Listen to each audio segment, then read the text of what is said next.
希望能有一个幸福的家庭。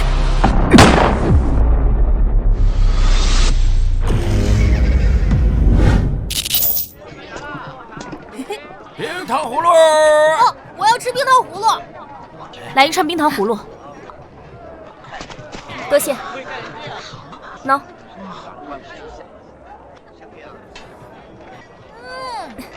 小明，糖葫芦好不好吃啊？姐姐买的什么都好吃，就你会哄我开心。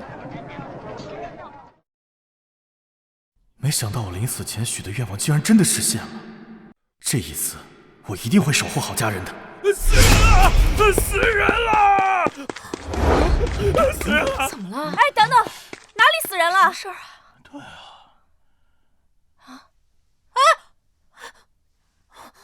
送你了。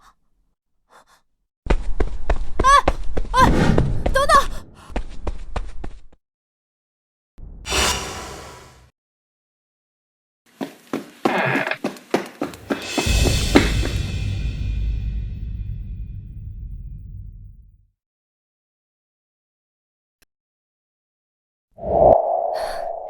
没气了。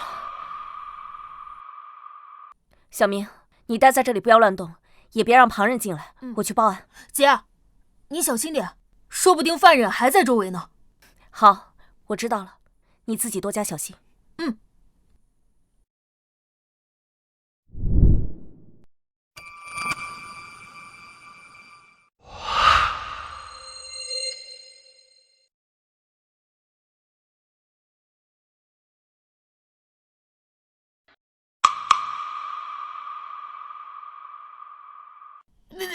好臭！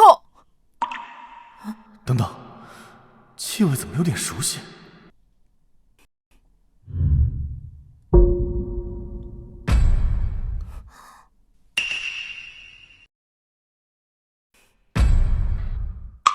刚擦过的地。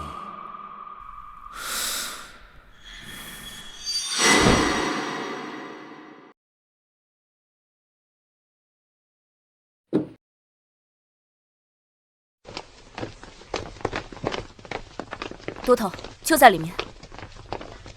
怎么有个孩子在这里乱翻？谁家孩子这是？小明，不是跟你说了保持现场不要乱动吗？雷多头，抱歉，他是我弟弟周明，平时顽劣惯了，我会教训他的。小子，哎，行了，老雷，别跟小孩计较了，赶紧搜索一下现场。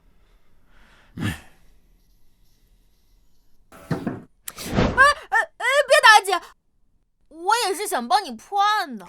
你不捣乱，我就谢天谢地了。待在这里啊，不准乱动。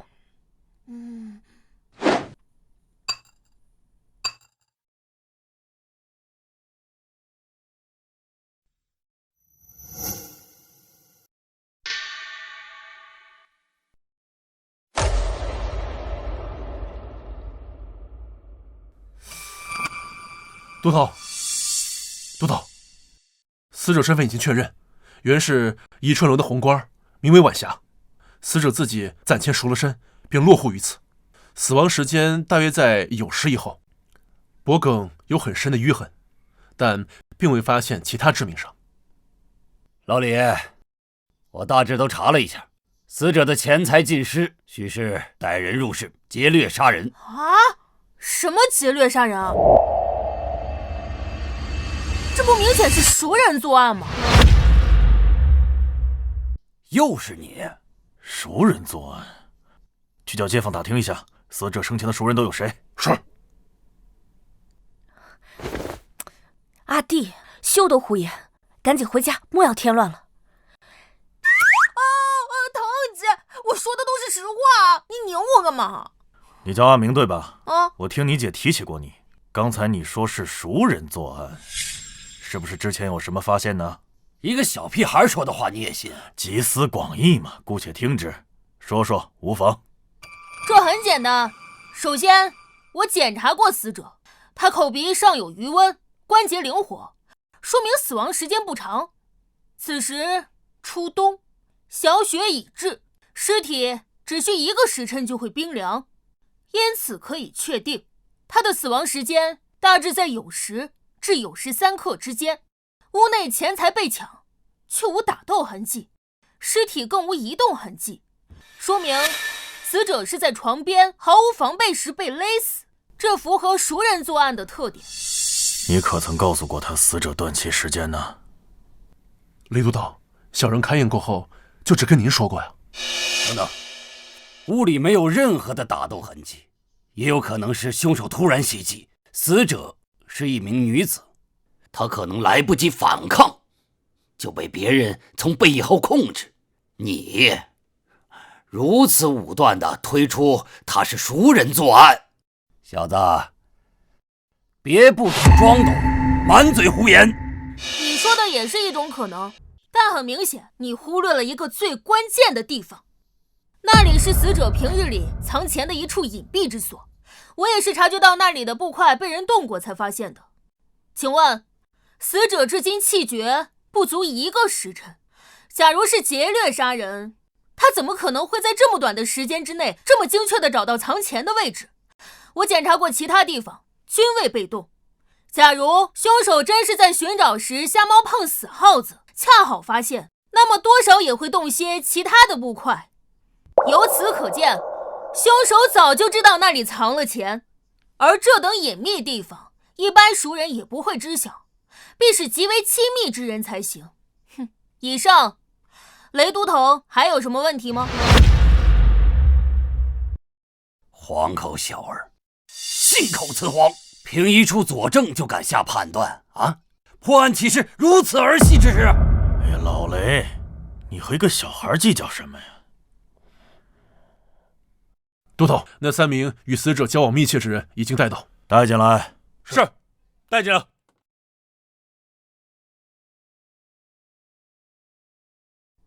几位，说说吧，你们最近见到晚霞姑娘是什么时候？今日酉10，有人在何处？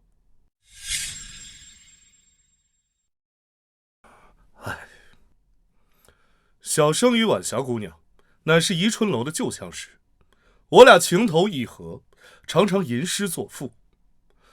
便是她赎了身，也未曾断过往来。说重点。今日小生偶得一佳作，本想与姑娘分享，便于申时6刻前来寻她。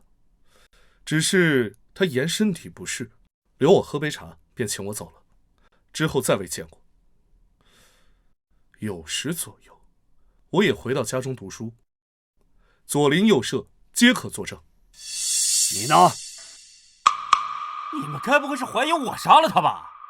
我今天就没见过他。酉10我在朱雀门下了差，而后手痒就去了赌坊，正赌得起劲儿，就被你的人带来了。他娘的，坏了老子的雅兴！属下确实在赌坊找到的他。是你？周燕，你认识他？都头，今天下午我和阿弟在街上逛街时，正是此人突然窜出，大喊死人了，才将我引来此处。这么说来，你才是第一个发现案件之人。周燕，还记得当时是什么时辰吗？刚过酉10 3刻不久。酉10 3刻，你来此作甚？如实回答。大都头饶命啊！这不是我杀的，我什么都不知道啊！知道什么说？说，都头，我和晚霞也算是老相好了。今天一早，他给我送信，约好了酉10与他相约。我当时也没想什么呀，酉10 3刻我便来赴约，但是。晚霞，美人我来了，都等不及睡着了是吗？晚霞，晚霞，晚霞，死人了，死人了！小人当时都吓傻了，所以我一边跑一边乱喊，这才引来这位女捕头的注意。可是，都头大人，这晚霞姑娘真不是我杀的呀！都头，根据街坊们说，这个金老板与彩霞姑娘交游甚好，甚至还扬言要纳她为小妾。来呀，给我拿下！是，冤枉啊！大老爷，带回衙门。等等，浪费这个时间，他不是凶手。又是你这小儿，你说不是就不是，你以为你是谁啊？周燕，好好管管你弟弟。哎呀，我的小祖宗，你少说2句吧。我可不是乱说的，我有证据。证据？行，你现在就拿出证据来。你今天拿不出证据来，老子今天就治你姐一个管教纵容之罪。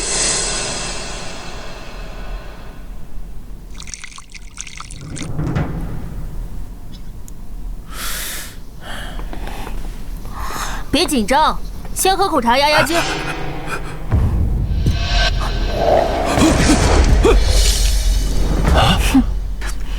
嘿，他是左撇子。左撇子怎么？终于意识到了吗？还不算太蠢。晚霞脖子上的勒痕是左深右浅，走势也呈左高右低的倾斜，很明显，凶手的惯用手是右手，而他……周小郎君，你是什么时候发现他是左撇子的？很简单，他进来的时候我就观察到了，他左手中指第1关节处茧子很厚，正常而言，只有常年握笔才会如此，而他的右手相同关节处则光滑得多。以上足以确定，他平日里都在用左手写字。另外，他左手掌缘虎口处茧子又厚又硬，这是常年使用剪刀才会留下。与之相对，他的右手对应部位处则很干净，但他的右手食指和中指根部却又有茧子，说明他平日里会用右手辅助按压和固定物品等。以上，他是左撇子的概率超过了90%。还有什么问题吗？就算他不是主犯，他和这件事也脱不了关系。酉时3刻来找死者，和死者遇害的时间相符，怎么看他嫌疑都重大。你买凶杀人会准时赶到现场，然后把自己当成第1嫌疑人，网上买东西给好评是吧？你，你胡说八道什么呢？疼姐，轻点姐。你还敢胡说八道？这2位都头是我们府里的中流砥柱，人家破过的案子比你吃过的盐都多，你那点小聪明算什么？都头，对不起啊，我弟被我宠坏了。哎，行了，都多大人了，至少他给我们节省了时间吧，是不是？这个周小郎君，你非常不错啊。不过咱们破案可不是过家家，你的好意我心领了。只不过呢，这里是凶案现场，你就先回家去吧。啊，来人，给那个周小郎君带回家去。哎，不用，我自己会走。不过看你人还不错，临走前就送你一条线索好了。我看你是皮痒了是不是？你能有什么线索？李都头，我要告状！你也看到了，我姐天天这么打我。按大宋律法，无故殴打10岁以下孩童，当罚钱800，劳作7日。念在她是我姐，劳作就免了，直接把她罚的钱给我就行了。哎，小兔崽子！以大宋律，长姐为母，你状告长辈视为不孝，先鞭15，以儆效尤，然后再审。不跟你闹了，周小郎君，有什么线索说出来吧。好好想想凶手是怎么来的。好了，我说完了，祝你们破案顺利，拜拜。哎，这什么意思啊？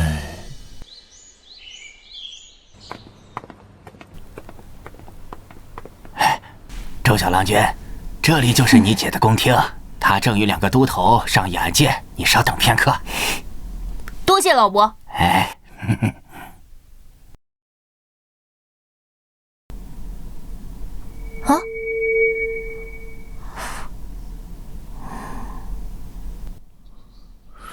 这是3天前的那个案子，他们还没破案。死者晚霞前宜春楼红官儿酉时左右被勒死于家中，屋内凌乱，钱财被洗劫一空。根据卷宗，最近半年有3人与他走得最近，皆是以前老主顾。这是那3人的口供。我明白是怎么回事了。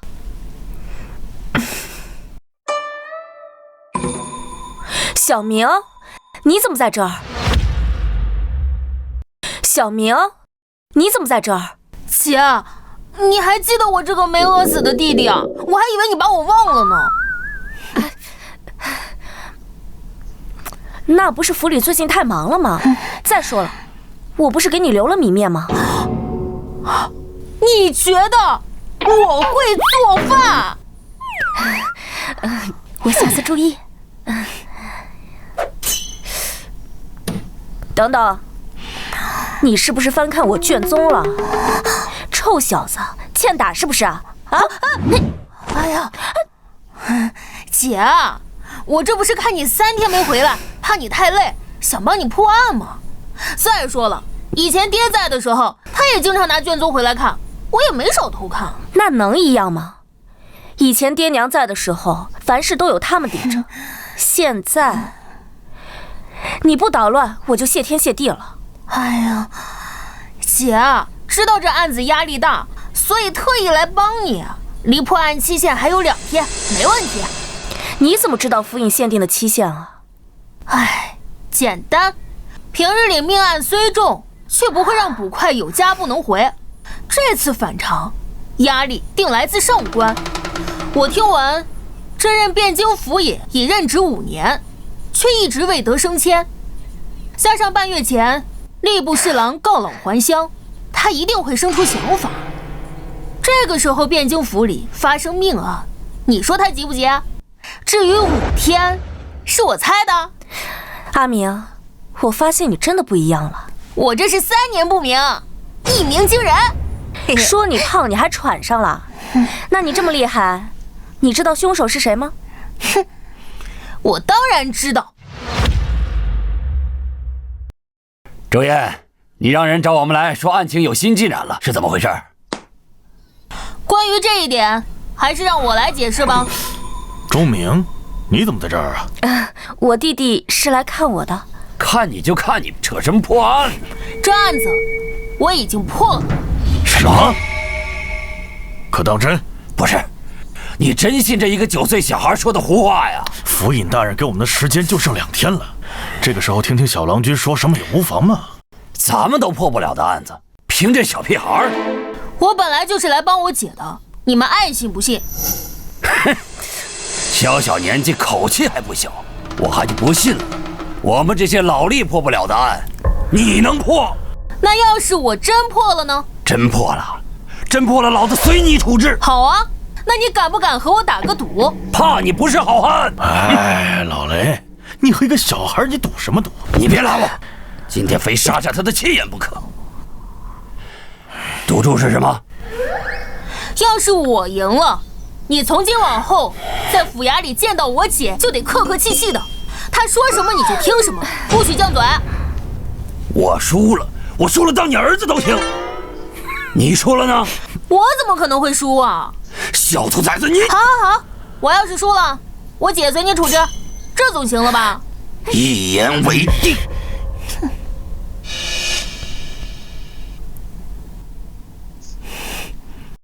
你们整理的案件很详细，包括嫌疑人的过往我也看了。整个案件其实并不复杂，凶手就在他们3个之中。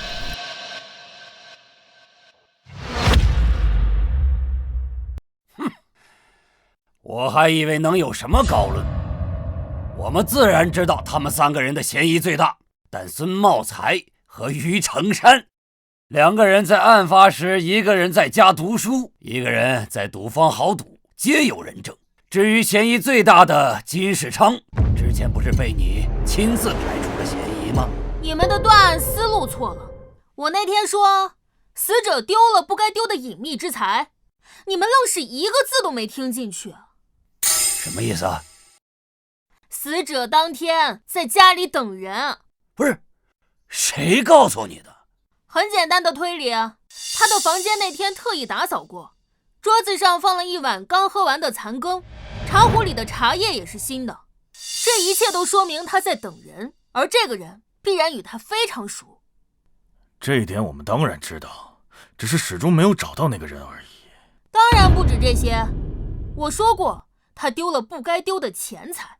根据金世昌的供词，他是酉时3刻去的晚霞家，而孙茂才是申时3刻去找的晚霞，再算上他喝茶的时间，最起码晚霞申时4刻还活着。假设孙茂才走后，晚霞立刻被杀，那离金世昌的到来也仅有1刻钟的时间。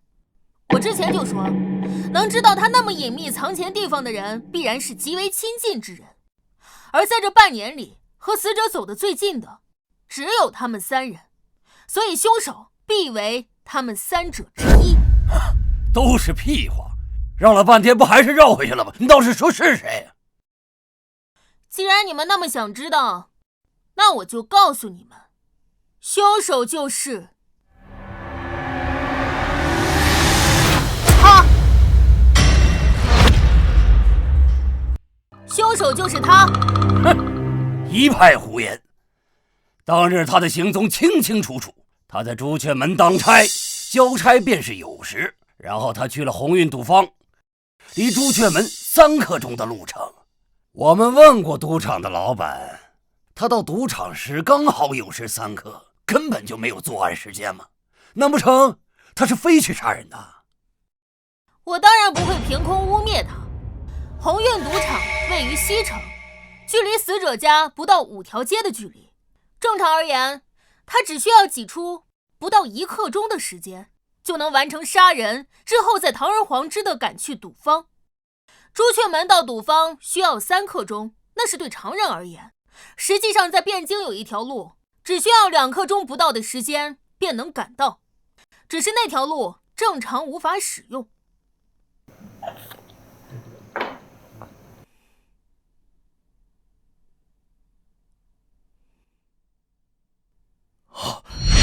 你说的可是汴河？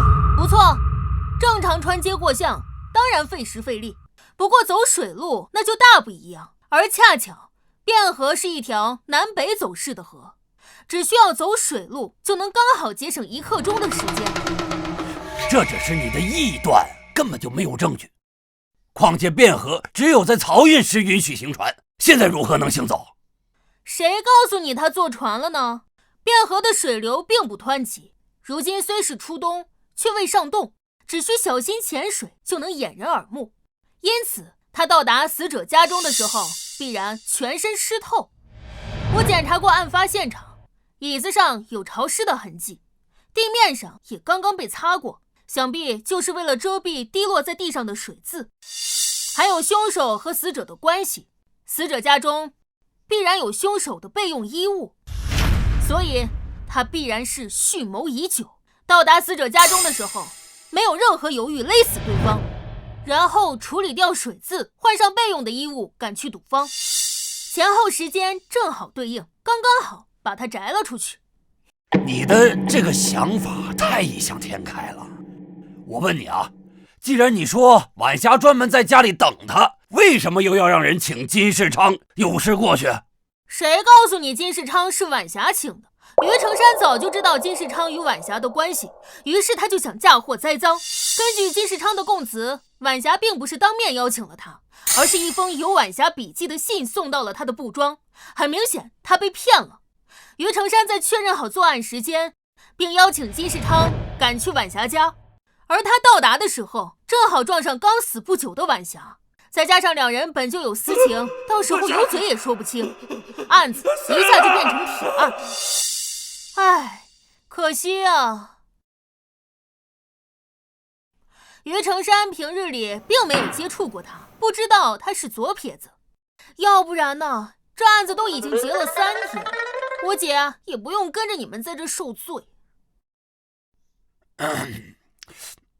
你阴阳谁呢？还有什么问题吗？有，我再问你啊，如果这一切都是于成山计划好的，他为什么要去杀他的姘头？更别提他一个普通的小吏，怎么想到如此周密的计划？我几时说过于成山是普通人？他是北辽的细作，什么？阿明，你知道自己在说什么吗？不可能！那于成山是程门吏，他的户籍我们早就查验过了，他是泸州人士，12年前前来汴京投靠亲戚，泸州府那边户籍、年龄、时间都对得上。冒名顶替而已。那天在案发现场，于成山虽表现外表粗鄙，可他却站姿挺拔，走路时右手摆动极小，这是常年军武的特征。还有他走路时有轻微的外八，双腿罗圈虽不明显，但还是能观察得出，这起码是得有10年马背经历才会留下的。我可不记得咱们大宋泸州有这么一支骑兵。不是你，继续说。他的拇指关节下有一圈很明显的环，说明他常年戴扳指。还有他拇指指头肚处有一圈很厚的圆形茧，位置非常精确，说明他年幼时就开始练习弓箭。但是他来汴京的这10年里，痕迹还是未消退，说明这些年他私下里还在练习弓箭。你们说，一个军武出身、擅长骑射的精锐，来了汴京担任城门吏，甚至不愿荒废武功，你们说他想干什么？小郎君分析的确实有几分道理，可是你并无实据。这于成山毕竟是城门司的人，如果我们贸然抓人的话，仅以推论肯定是定不了罪。万一时间拖长，城门司前来要人的话，恐怕不好收拾。所以他是细做的事，你有几成把握？10成。好，那我就陪你赌一把。老雷，准备抓人。别冲动。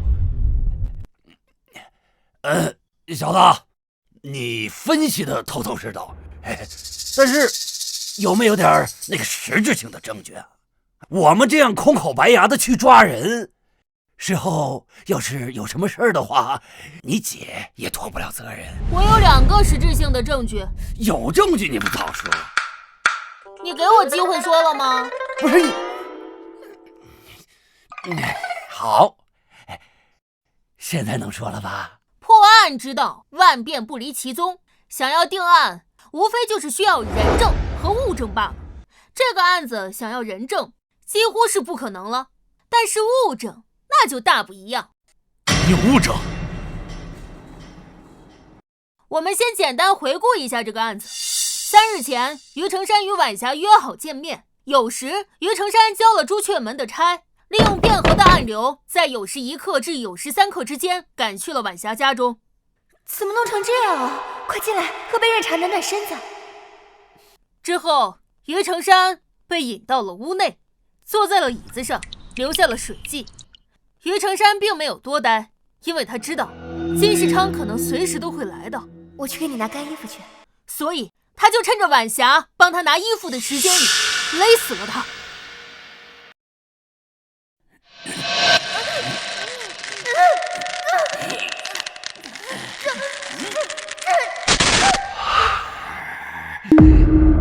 那之后，他快速地换好干净的衣物，再将屋内所有的首饰和钱财全部带走，赶去了赌坊。就在他走后不久，金世昌来到。晚霞，美人我来了。发现没有，整个案件有2个最重要的物证。钱和那套湿衣服。没错，他本可以杀完人之后不拿钱，但他是个老赌鬼，必然负债累累。这种有机会让他翻本的钱财，他一定不会放过。但晚霞之前是一名出名的红官，就算赎身后剩下的积蓄也剩不少。反倒是于成山，每月的俸钱不过1两2钱，所以你们只需要在他家中搜出一笔可观的钱财，便可以此为由将他带回府衙审理。他这种人经不起审的。好，有这理由就足够了，城门司那边也不会说什么。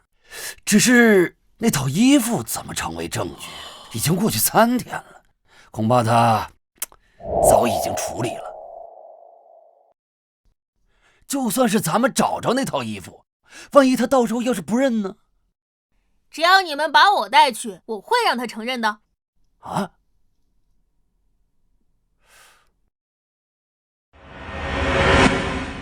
姐，你派人去晚霞家的水井处。足够了，事不宜迟，马上动手！大！开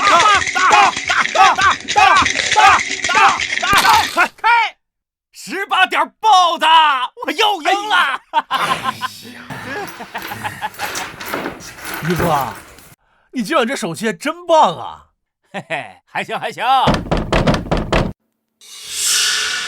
这么晚了，是谁来了？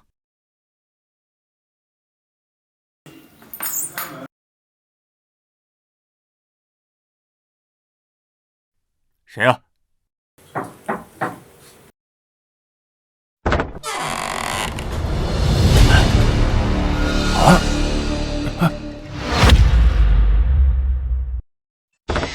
是你！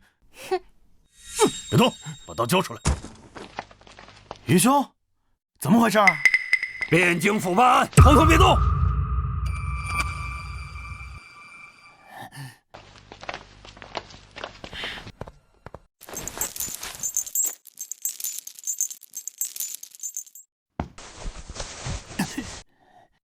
汴京府，你们凭什么抓老子？老子犯了什么罪？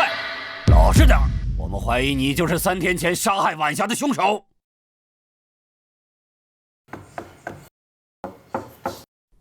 阿明，你干嘛呢？哎，找证据，说了你也不懂。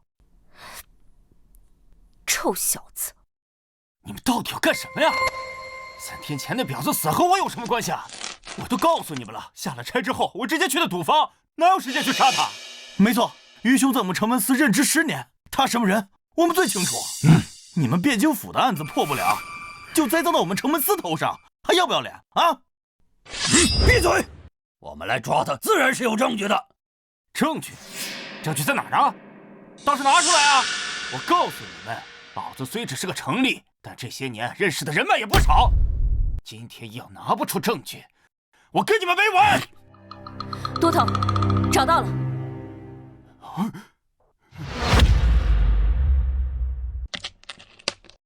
都头，清点完了，桌上董资共计23两8钱。都头，你们汴京府不是来抓人犯的吗？这怎么还查上赌了？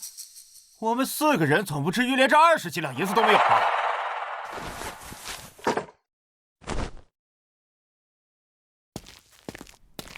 我检查完了，都是50两的大银，一共150两。哼，23两白银当然可以有，可是于成山，你每个月月俸1两2钱，这150两白银是从哪儿来的？你们汴京府没事干了，老子有钱也碍着你们了。骂谁呢你？啊！再敢无言，小心你的皮！好得很。你们今天最好把老子弄死，不然等老子出来，定去敲御史台的明冤果。你爱去哪儿鸣冤去哪儿鸣冤，但你现在必须给我解释这些白银是从哪儿来的。好，那我就告诉你，上个月我们朱雀门失火，是我提前洞察，并邀众人救火，保住了库中诸多器械。因为有功，户部特批了150两作为赏赐。不信，我在场的同僚皆可为证。对，你们还有什么要问的？啊，没错，当时救火时我就在场，事后还是我们上官亲自向朝廷禀报，请求的赏赐。你们汴京府可不能冤枉人啊！就算是朝廷赏赐的150两，像你这样的老赌鬼能存得住钱，早就输得一干二净了。这些钱肯定另有来路。哼，没有证据就开始凭空捏造是吧？是你？我想起来了，那天我得罪过你，你这是要公报私仇啊！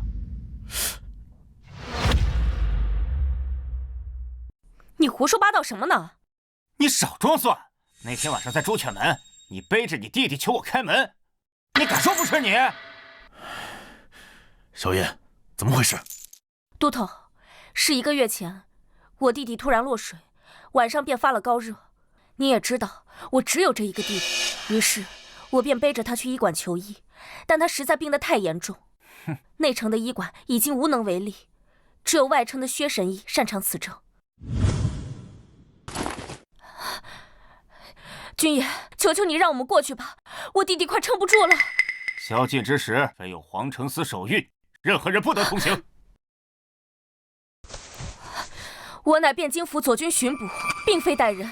这位军爷，还请行个方便，来日定将厚礼相报。汴京府了不起啊，少在这套近乎，速速离去，否则连同你姐弟一同拿了。我想起来了，我就说这个女捕头眼熟呢，原来你就是那天叫门的人啊！汴京府是抓不到犯人来此公报私仇了吧？于兄，你放心，到了公堂，我定会全力为你作证。哼，多谢兄弟，这次洗刷了冤屈，我定摆下酒席，好好酬谢诸位。放心吧，于兄，公道自在人心，他们汴京府也不能凭空无人清白呀。家书是御史台监察，若是你们要公报私仇，我定要让家书参你们一本。到时候别说他们2个小小的都头，就是那汴京府尹，也是要吃不了兜着走。听见没有？快放了我们，否则我们非得把这件事闹大不可。没错，放人！放人！放人！给老子闭嘴！哼，敢做不敢认呢！哼，弟兄们，咱们不用怕。哼，该害怕的呀，是他们。老实点。老李，现在怎么办？实在不行，把他强行押回府里先审了再说。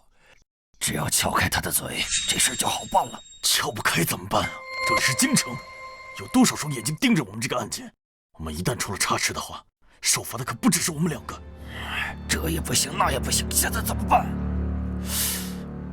哎，周家那小子哪去了？怎么没有人影啊？在屋里。都什么时候了，把他救出来！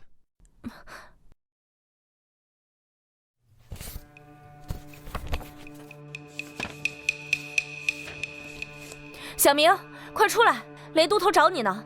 知道了，姐，马上来。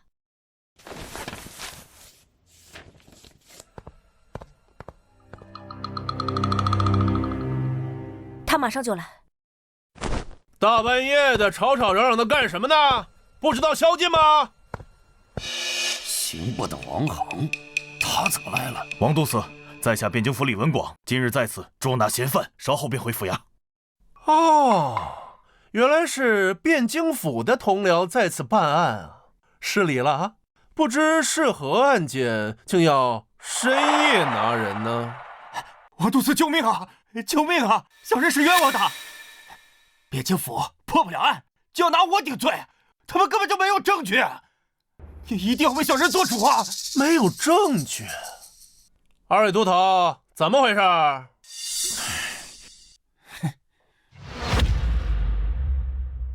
啊，都司，此人与3日前的杀人凶案有密切的关联，嫌疑巨大。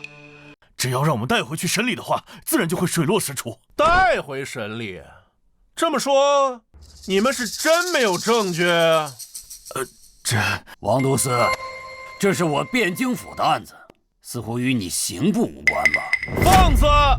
我刑部监察天下典狱，复核诸多案件，你们没有证据就敢捉人，有栽赃陷害之嫌，正是我刑部监察之职。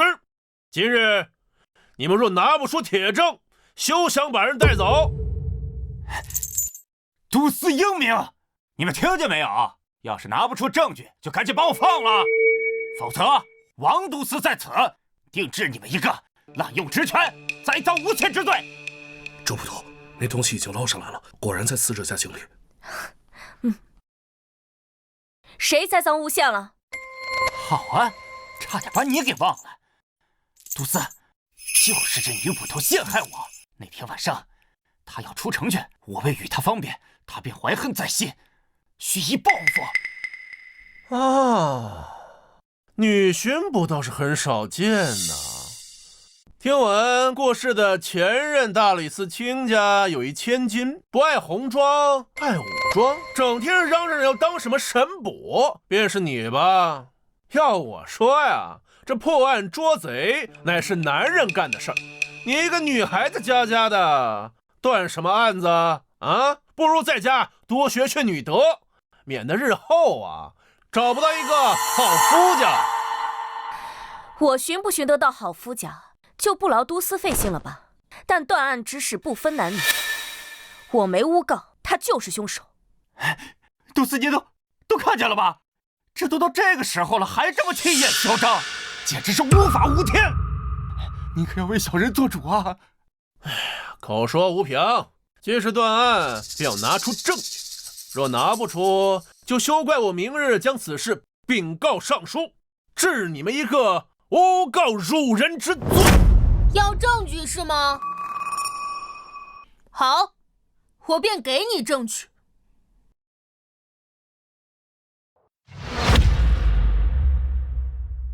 哎，你小子从哪儿冒出来的？都司，他就是这女捕头的弟弟。那天晚上，就是女捕头背着生病的他想要出城，他也是蓄意报复。这孩子是你们汴京府的捕快啊？这是天大的笑话呀！啊，你们一群老巡捕听信一个孩子的，汴京府的脸啊都被你们给丢尽了。你夫人知道你养了外室吗？你胡说什么？你这荷包佩戴的位置很显眼，八成是正室所送。荷包异常精致，有金色细线，是蜀锦中的金线孔雀锦。此锦价值1000金，更是宫中贡品。你夫人定出身高门大户。你身上有很浓的胭脂味，说明你前不久还待在一个女人身边。于成山家在东城，而你夫人乃高门，大概率住在北城。我们来了不过1刻，你就算骑马也无法赶来。再加上朝廷再有明文，在职官员不得夜宿青楼。再考虑到你并未骑马，所以你养的外室离这只有1刻钟不到的步行距离。这案子本不在刑部管辖范围内，可你却能这么迅速地赶到。你收到了消息，你是他的上线？不对，以你的智商，不太可能。哦，那你就是受过他的贿。你右手上有老茧，但身为官吏，不是农工，所以你也好赌。你们是在赌局上认识的。够了，庶子，你给我等着！哼！哎，王都司，别走啊！王都司！哎，这小子嘴可真毒。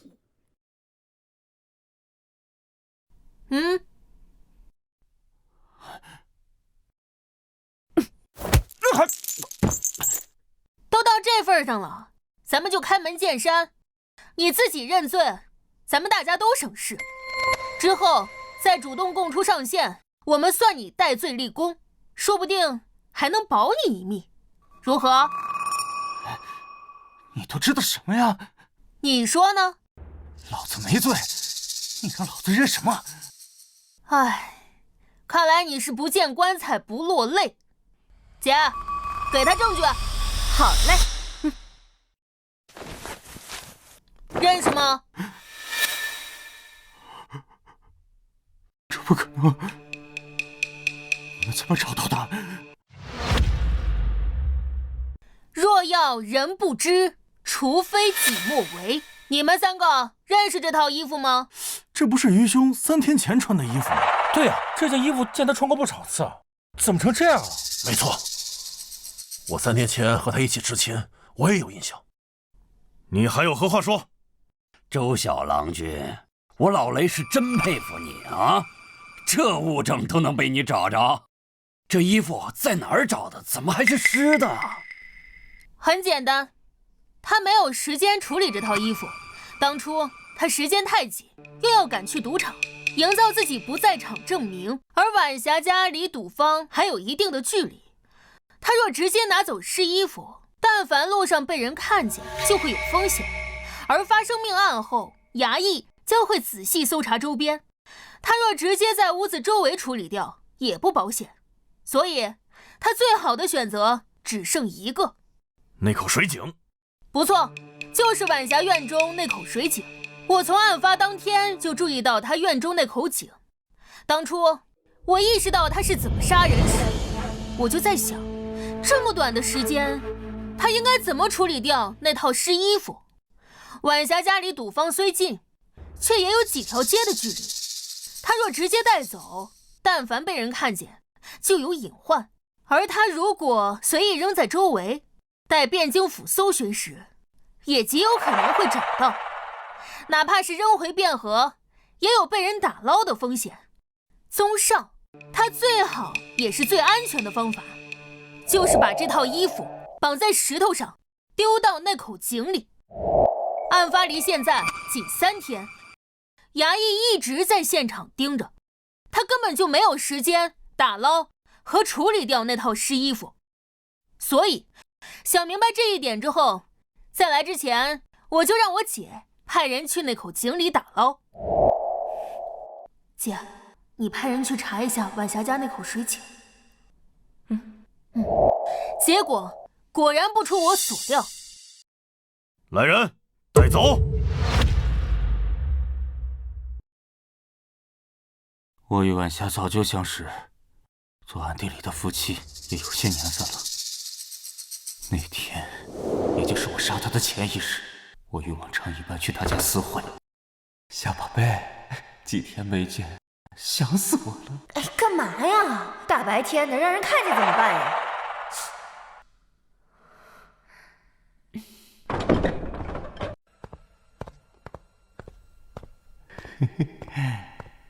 就咱俩这关系，还怕被人看见？别动我！你坐下，我有话要跟你说。那之后呢？他说了什么之后，你想杀了他？他就是个婊子，他该死！他之前明明说过了，赎身之后只想和我过日子，杀他都是便宜他了。这里是汴京府，仔细招来。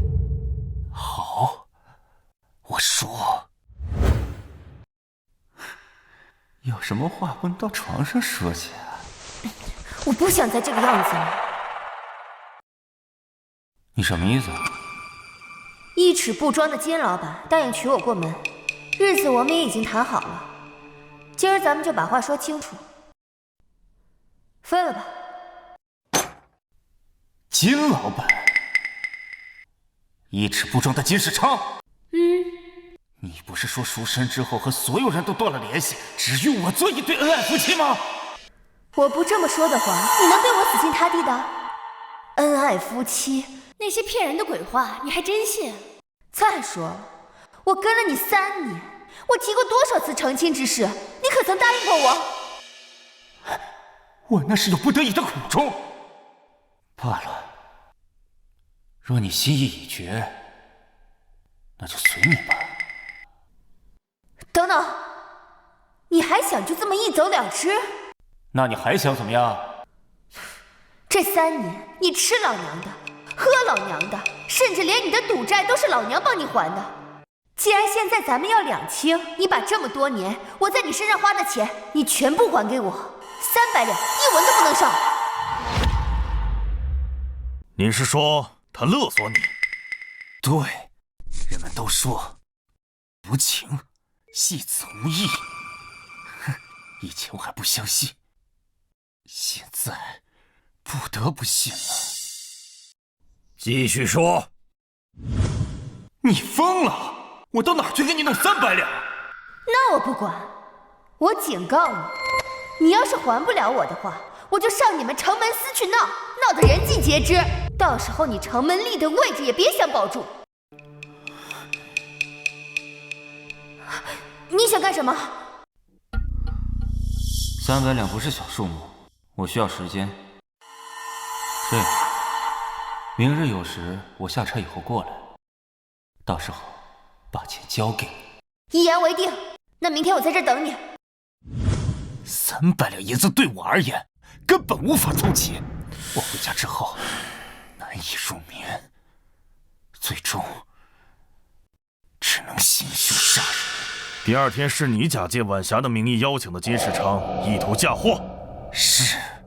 杀人之后，是你劫走了死者的全部钱财。是。钱财呢？被我熔成银锭了。你们在家里找到的那3枚就是。周燕，让他签字画押。嗯。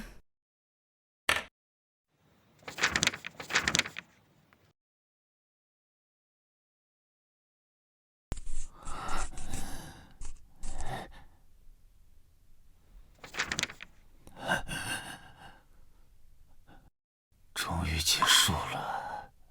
晚霞案的罪名你已经认了，那我们就聊聊别的罪名吧。辽国让你来我们这里的目的是什么？你的上线是谁？我不知道你在说什么。这时候了还冥顽不灵？诸位辛苦了。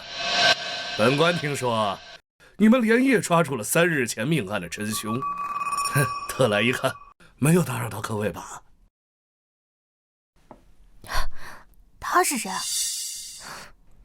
沈清，刑部仅次于尚书和侍郎的郎官，他怎么会来？哦，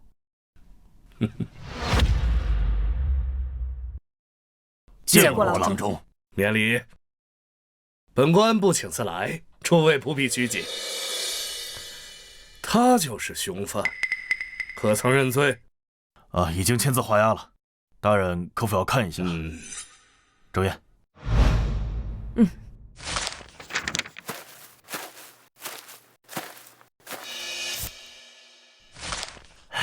郎中，请。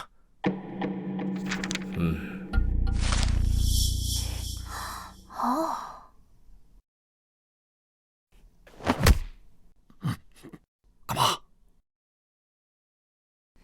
快去。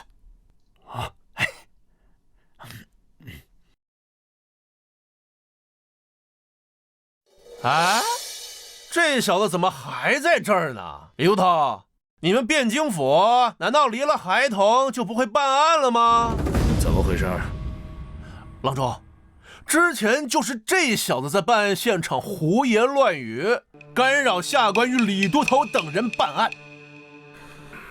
李都头，竟有此事？郎中，周小郎君可是难得一见的小神童啊，这次办案他可帮了大忙了。哦，周明见过沈郎中。周明，莫非是前大理寺周四卿的公子？正是。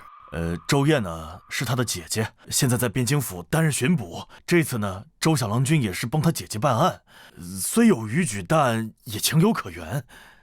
既然李都头都这么说，那本官也不好再多说什么了。郎中，李都头，口供我已经看过了。既然罪犯已经认罪，那按规矩便应该送给我刑部复审。这择日不如撞日，本官现在就把他提走，好吗？郎中，这恐怕不符合规矩吧？如果按程序来说，此等重要的犯人移送刑部的话，需要刑部的文书，还有中书门的命令才行。要上命。好，王都司。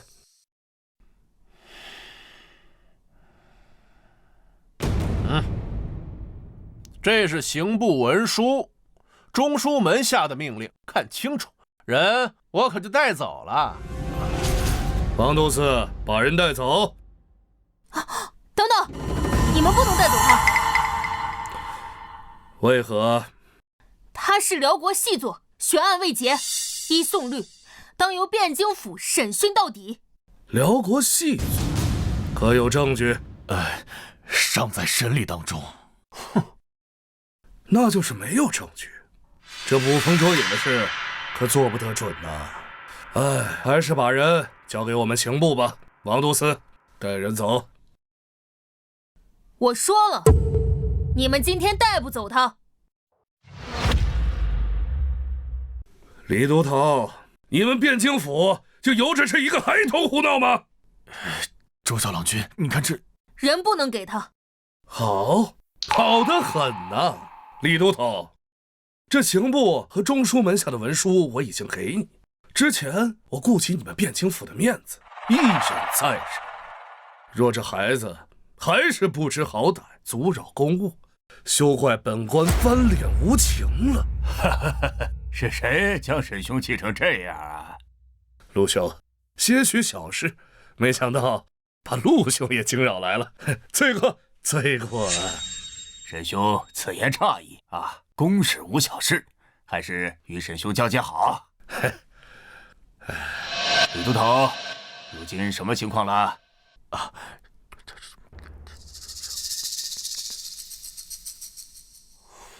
胡闹！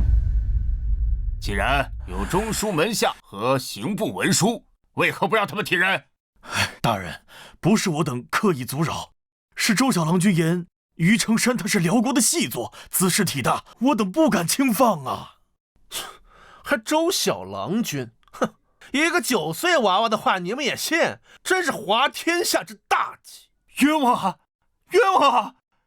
小人这样的哪会是什么细作啊？沈郎中，府尹大人，你们就算把小人审死在牢里面，我也什么都不知道啊！放肆！府尹大人面前岂能任由你胡言？再不住口，大刑伺候！沈郎中，按理说，你有中书门下和刑部文书，我们不该阻拦。可你也知晓，这辽国和大宋乃是百年死敌，这细作之案关系甚大，不怕1万，就怕万一呀！万一出现什么差错，本府可担待不起。不如今日你先回，犯人让我再审几日，若真审不出什么问题，再交给刑部，如何？陆府也说笑了。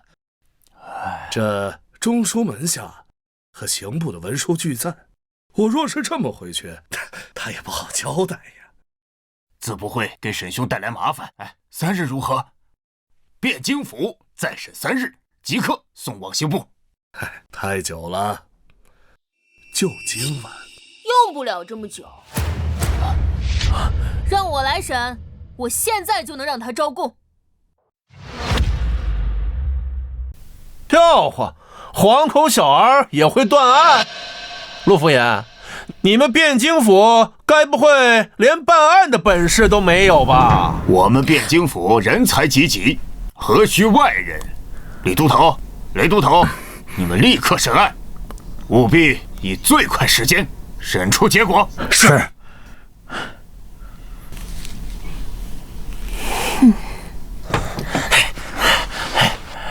朗正坐。既然如此，那本官就在这儿等着。本官也想见识一下这汴京府的审案手段。不过你们可抓点紧啊！这在天亮时若审不出个证据，那我可就要将人带走了。哼，开始吧。于承山，我且问你，你是否是北辽细作？冤枉！小人冤枉啊！小人是杀了晚霞，但那是因为那女人贪得无厌。至于什么北辽细作，小人当真不知啊！我问你，你拇指上弓箭极厚，非经年累月的老射手不可能有，而且拇指上带扳指明显。以上皆说明你非但早年善射，而近年也常常晚弓，你作何解释？说，村里生活不易，早年间我随猎户进山学了弓箭。至于到了汴京，我虽在城门司，但也有进取之心，因此私下里一直练弓，希望有朝一日能通过皇城司的考核。都头，若这都是细作的证据，那整个汴京岂不是遍地都是细作？你的这双罗圈腿，这分明是常年骑马所致，这又是怎么回事？山中猎物需到城中售卖，早年间我长骑驴往返，这才裸腿。这继续审啊！有什么疑点，通通全问出来啊！要不行就上刑。我可是听说这汴京府的刑具是独树一帜，比我们刑部可强多了。顺便提醒你们一句，这离天亮也没多远了。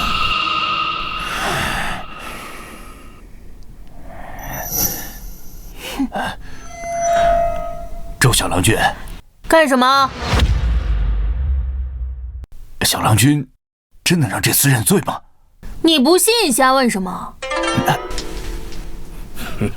好，我愿立军令状，我若审不出来，就把我姐赶出汴京府。小明，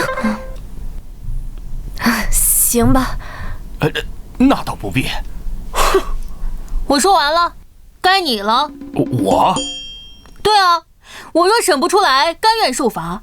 但我若要是审出来了，那是不是也该有赏呢？不过我年纪还小，要赏赐也没什么用。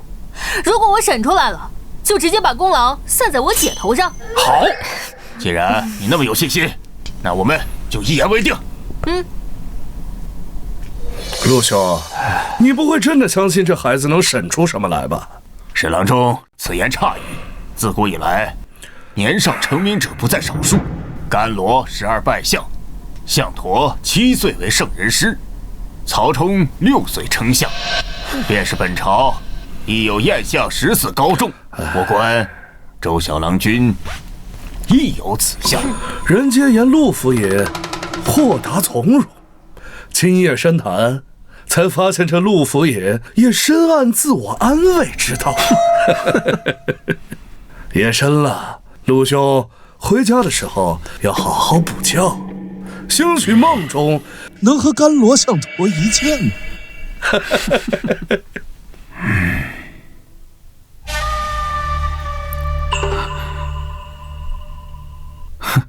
小子，他们那么些人都没有审动我，连大刑我都扛过来了，你该不会以为你能审出点什么吧？谁说我是来审你的？你是辽国间谍，这一点都摆在明面上，根本就不值得一审。小小年纪，大言不惭。于成山，幽州人士，12年前奉辽国命令南下潜伏，伪造身份，混入汴京，后入职城门司，一直窃取情报，暗中串联上下，为辽国走私盐铁等违禁品。不敢相信我怎么知道这些的吗？好，那我今天就让你死个明白。都到这份上，你该不会还心存侥幸，认为自己能活下来吧？你说什么？我听不懂。听不懂我就揉碎了，好好给你解释解释，也让你明白你现在的真实处境。像你这样的探子，一般都是精挑细选出来的，培养不易。你虽职位不高，可朱雀门的城门里却是重要位置，平日里能接触到很多关键信息。就算你被捕，也一定会有人来救你。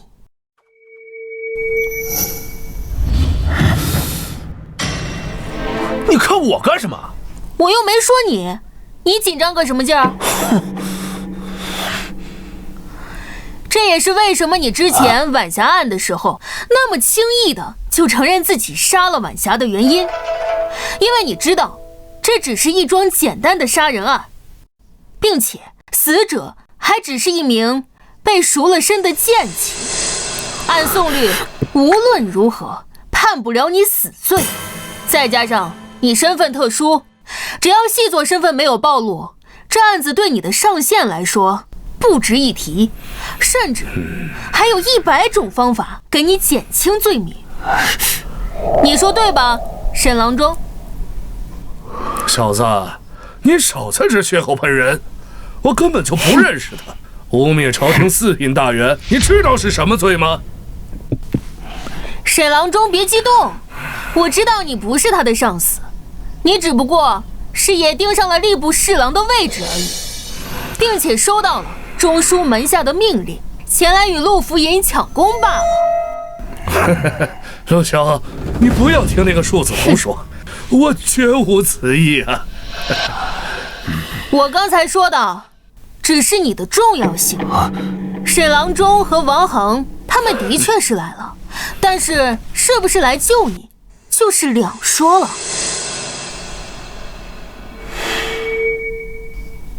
细作这种东西呢，潜伏的时候用处的确很大，但是身份一旦暴露，就会变得一文不值，甚至还会变成威胁，连带着一大票暗探，全部带出来。之前你牵扯到晚霞案的时候，并没有人怀疑到你细作的身份，他们还有可能会尝试着拉你一把，但是你现在细作身份已经被怀疑，你我都很清楚，你根本经不起查。我们只要再多费几天的时间，你细作的身份根本藏不住。这种情况下，你觉得你的上线会怎样想？看来你也很明白，现在最想让你死的就是你的上线。我之前在你家说的话仍然有效，你主动交代，我们算你投诚，还会全力的保你一命，如何？我不是细作，交代什么？不愧是专业的暗探，你心里早就做好赴死的准备。你这种人替辽国死，唉，可惜。哼，庶子，你口口声声称他之为辽谍，可是他自始至终他都没有承认过，难不成就凭你一张空口就要定罪？唉，夏虫不可语冰。你说什么？我刚才就说过，他是辽谍这件事都已经摆在明面上了，居然还有蠢货不懂，那我就勉强再来解释一下。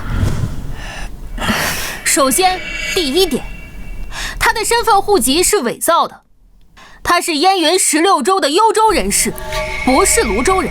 哎，何以见得？刚才他不是已经解释过了手上茧子的事儿和罗圈腿的事儿吗？很简单，晚霞案现场桌子上摆放着一碗喝剩余的羹汤残渣，我检查过，此乃绿豆粉浆。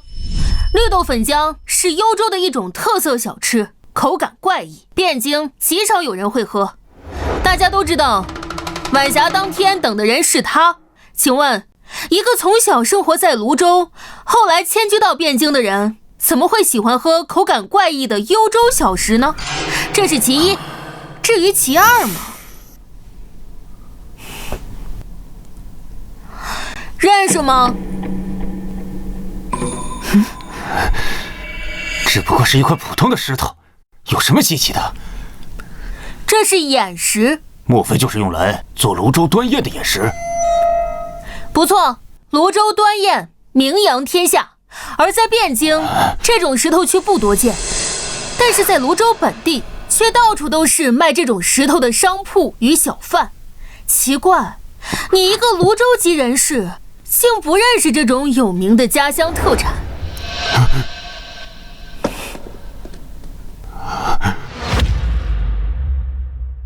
基于这两点，你就不可能是泸州户籍，再加上你手上的茧子和常年骑马的痕迹，于成山，你还想狡辩你出身泸州？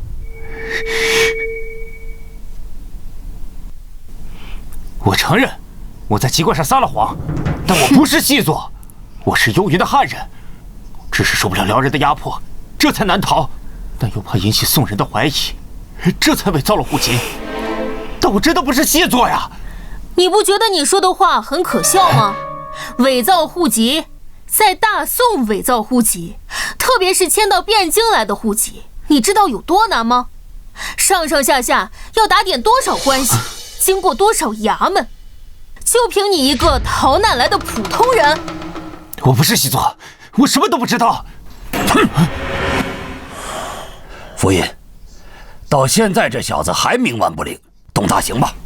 不必，我会让他开口的。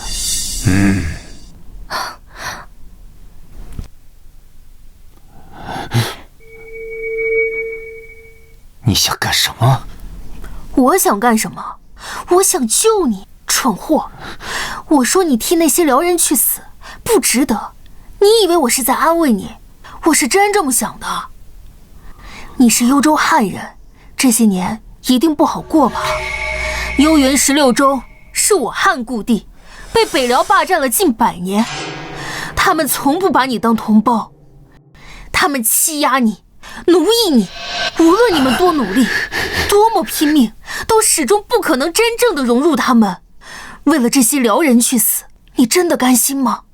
别说了，我什么都不知道，我什么都不会说的。杀了我，快杀了我！你这样的反应，说明你并不把辽国当归属，一心求死。你有妻女，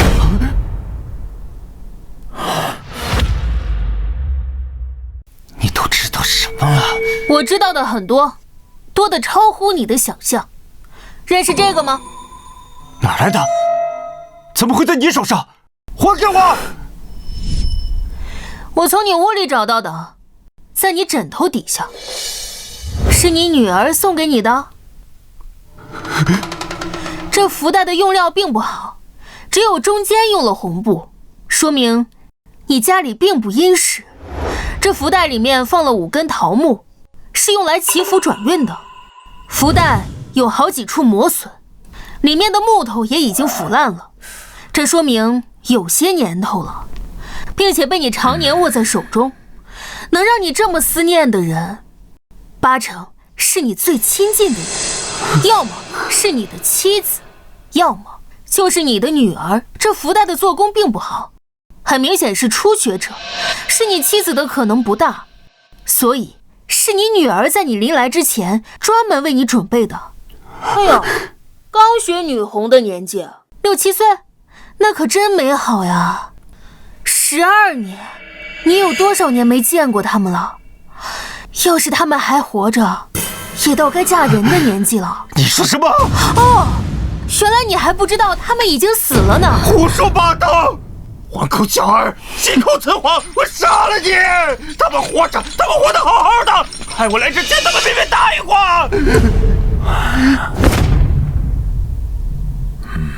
这么说，你承认你是被派来的了？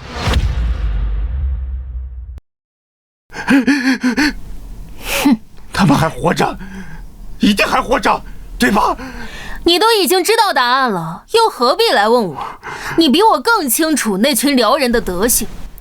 你离开家门的那一刻起，家里没了男人，他们在燕云的下场，你比我更清楚。不会的，他们答应过我，他们答应我会照顾好他们的。你竟然相信那群辽人的信誉？你很明白，敌国间谍这种事情基本上都是有去无回的，而你踏入大宋的那一刻起，在那一群人眼里，你就已经和死人无异了。所以你说他们对死人的家眷通常是怎样的？不，你骗我，我不信你，你骗我！信不信是你的事，还有什么想说的吗？唉，何必呢？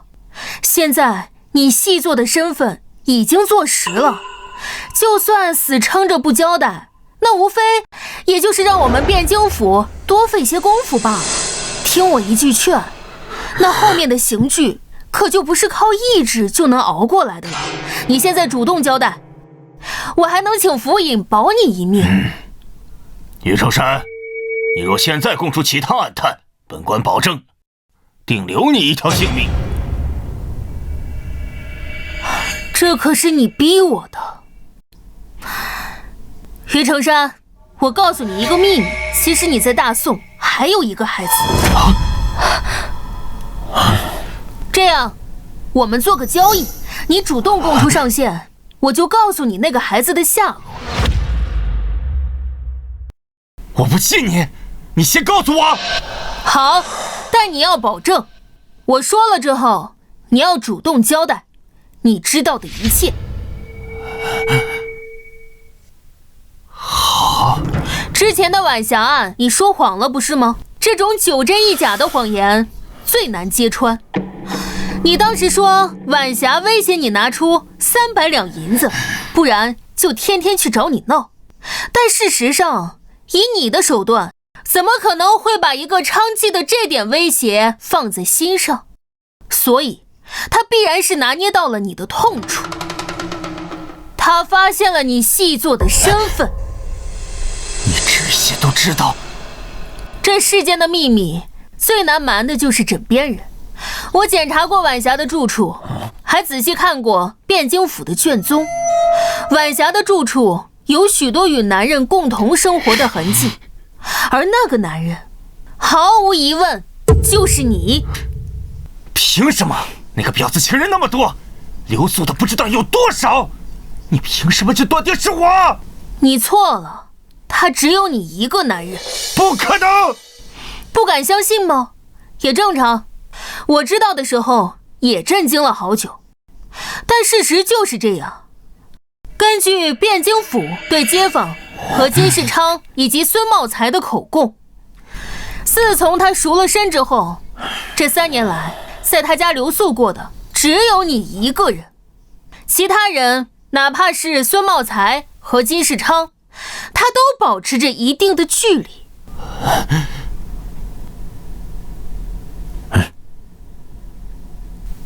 不可能，这不可能！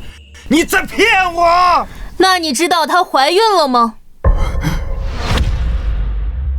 你这种细作，哪怕内心再强大，本质上也是孤独的，因为你们每天生活的环境、接触的所有人都要小心翼翼，时刻防备着，也因此，你们内心深处所渴望的是与家人的温馨。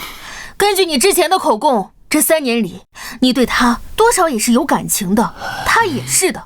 甚至在这3年里，他曾不止一次的向你提出过成亲，但都被你拒绝了。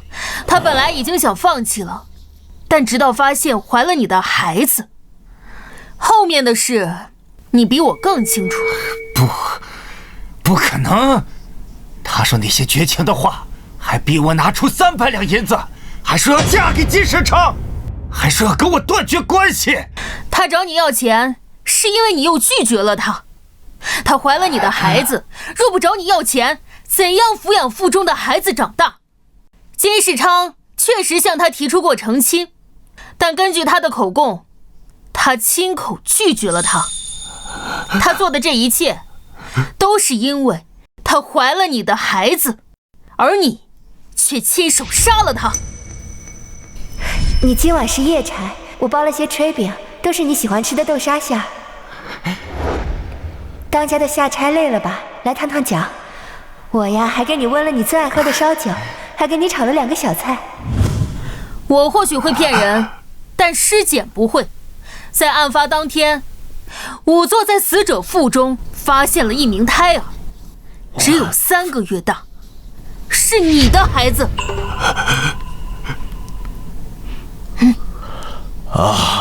是啊，我都做了20多年的捕头了，还头一次见到这种场面。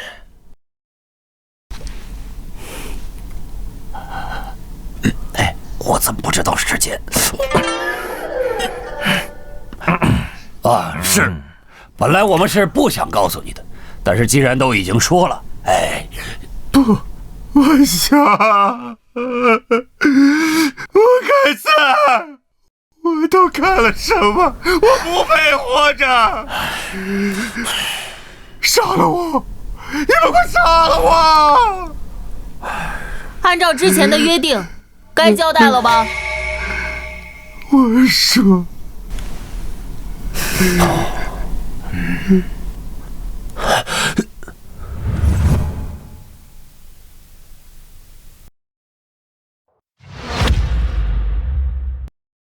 ，2位都头，事不宜迟，立刻开审。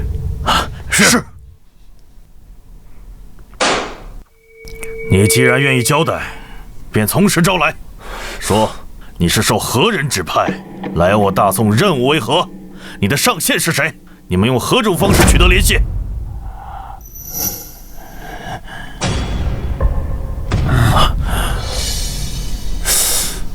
你看我做甚？2位都头啊，切莫听信这厮胡乱攀咬啊！王都司，他还什么都没说呢，你慌什么？于成山，看你这副派头，莫不是想说王都司是你的同党？他不是，但是他收受了我的贿赂，提供了很多方便给我。逆贼，安敢血口喷人！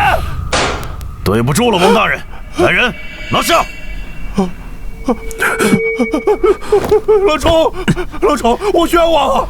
你救我，郎中！沈郎中放心，我们汴京府绝不相信此人的胡乱攀咬，待查清真相，定还王都司清白。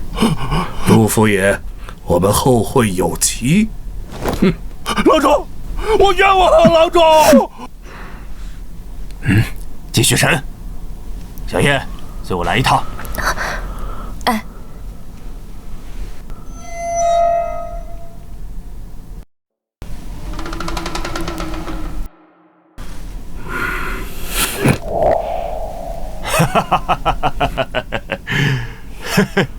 周小郎君，此次你可是首功，本官要好好赏你。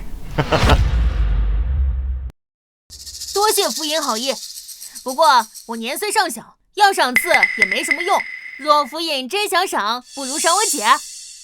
哎呀，叫什么府尹啊？平白身份了，叫世伯。至于你姐，自然会有赏。小燕，此案中你也立功不小，不过细作之案关系重大，具体什么功劳还需上报中书门下才可定下。嘿，你先委屈几日。多谢府尹。哎，谢什么呀？生分了，生分了。哎，说起来啊，你父亲生前与我同朝为官，如今是该对你们多加照拂才是。小燕啊，这几日你为这个案子奔波辛劳，不过本官接下来也有几日清闲，不如让你们休沐几日，一同前往城外的庄园玩上几日，顺便散心，你们意下如何呀？府尹好意，我和我姐既是府尹的好意，我们自不好拒绝。不知何时前往？哎，不过今日天气确实晚了，我还有些公务要交接，你们先回去歇2日，待2日后我派马车过来接你们。哎呀，我老了，已经熬不住了，我要先回去睡了啊。世伯慢走。哎呀，终于结束了，可累死我了。姐，我们好不容易有休沐，为什么要答应府尹去他的园子？我看那个府尹虽表面清正，但他印堂狭窄，有阴晦之相，不像好人啊。不可胡说，府尹官威极好，且对我有恩。若不是他力排众议，我这女子之身也当不上这汴京府的捕快。以后啊，不可胡说了。哦，那我不说他了。哎呀，累死了，我们赶紧回家吧。不过阿明，我竟没在尸检文书上看到晚霞怀孕了，还好你细心。不过这于成山也太坏了，自己的孩子都下手了。哎，姐，我骗他的，你还真信？不是，那你说晚霞对他一片真心也是？没错，他那个时候心态已经快崩了，我只能想办法添一把火了。还好他心已经乱了。其实我这番说辞漏洞很大，但凡是正常人都听得出来。嘿，臭小子，暗示谁呢？姐，我不是说你啊。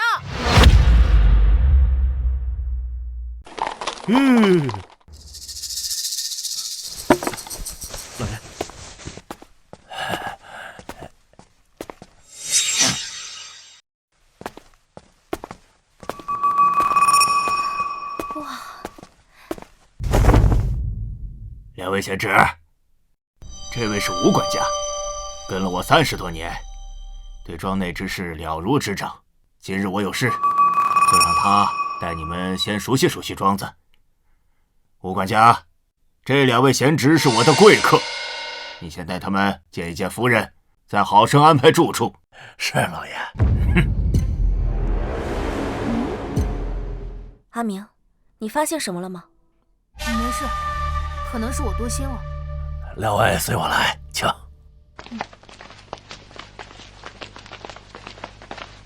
这庄子本是老爷的游玩之所，每月只有休沐时会来几次，日常都是柳夫人负责打理。这边，吴管家，你怎么了？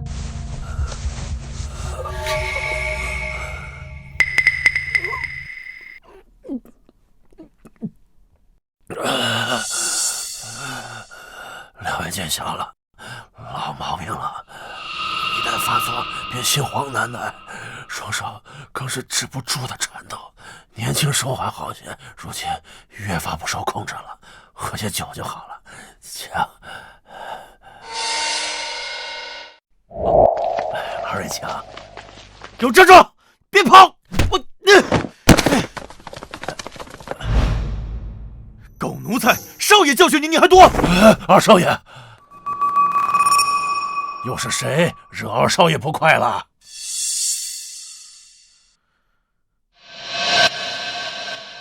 还不是这个狗奴才！算了，不说了。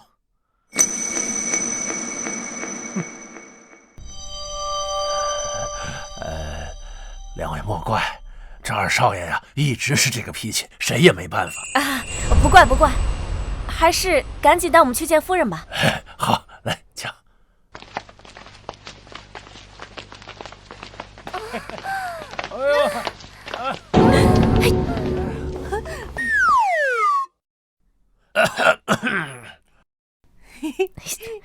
夫人，我的客人来拜见您了。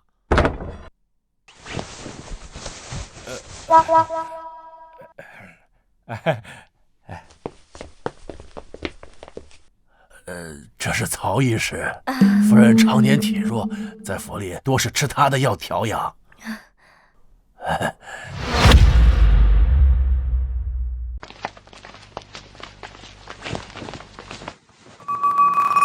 两位便是周侄女和周贤侄吧？夫君之前与我提过你们，对二位可是赞不绝口呢。夫人客气了，属下在汴京府任职，这些年承蒙府尹大人照顾。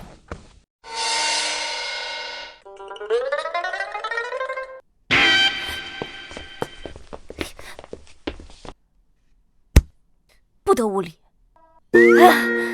夫人，小弟顽劣惯了，您莫要见怪。令弟是活泼好动的年龄，我又怎么会见怪？吴管家，为二位准备客房，好生招待。是，两位请随我来。逆子，你给老子滚！老子没你这个儿子！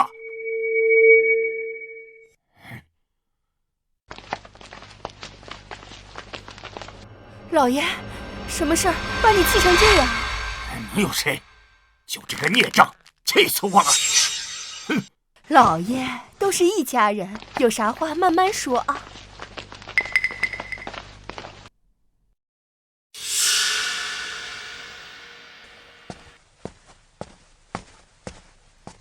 文成，你先起来，有什么事儿跟姨娘说。走开！哼，少在这装好人，惺惺作态。反了！这个逆子反了！我要把他赶出陆家！我没他这个儿子！哼！这里没事了，都散了吧，散了吧。我带两位去客房。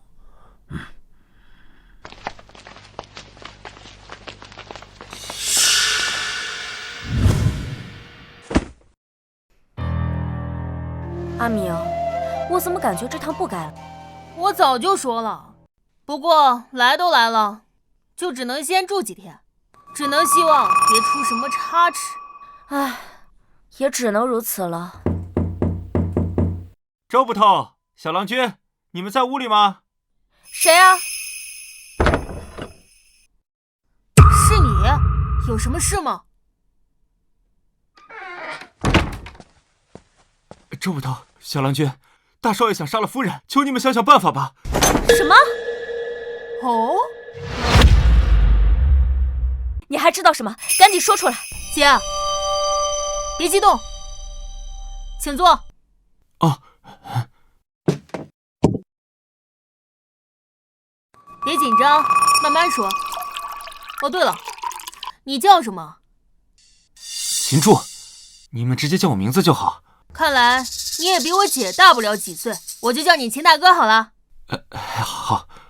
听秦大哥的口音，不像是汴京本地人。是，我祖籍均州，因5年前家乡闹灾，逃难至汴京，幸亏陆老爷收留，这才捡回了一条命来。东扯西扯什么呢？还不快问关键的？姐，你急啥？你不是一直说想当汴京第一神探？好好看，好好学。秦大哥，你刚才说大少爷想杀柳夫人，是发现了什么吗？以前大少爷和老爷在屋里争吵的时候，我无意中听到过几句。无意中？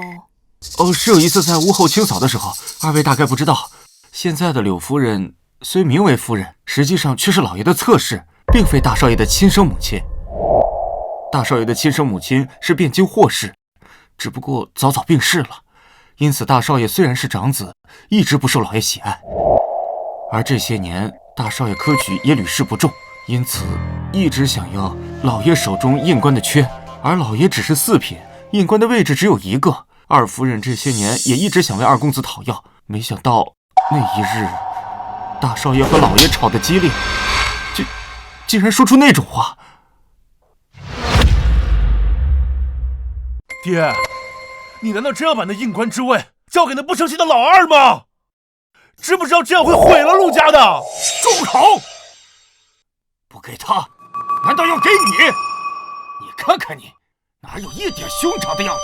圣贤书都读到狗肚子里去了，科举屡试不中也就罢了，如今为了一个印官之位，出口就诋毁你的亲弟弟。我若真把这印官的机会给你，才会毁了陆家的未来。爹，我没有想到你竟然如此绝情。哼，但你别忘了，4品官员虽能见直系亲属为印官，但必须是个嫡子。如果没记错的话，柳姨娘还是侧室吗？你个孽障！陆家的事儿还轮不到你来说三道四。柳姨娘，明天就把她扶着。好啊，我等着。那个女人整天和曹大夫厮混在一起，谁不知道怎么回事？老儿是不是你的种还两说呢？整个陆家，就你被蒙在鼓里。渣！你非气死我不成？我打死你！你打死我管什么用啊？给你戴绿帽子的你不管。我告诉你，你要是敢把他扶正，休怪我不讲情面啊！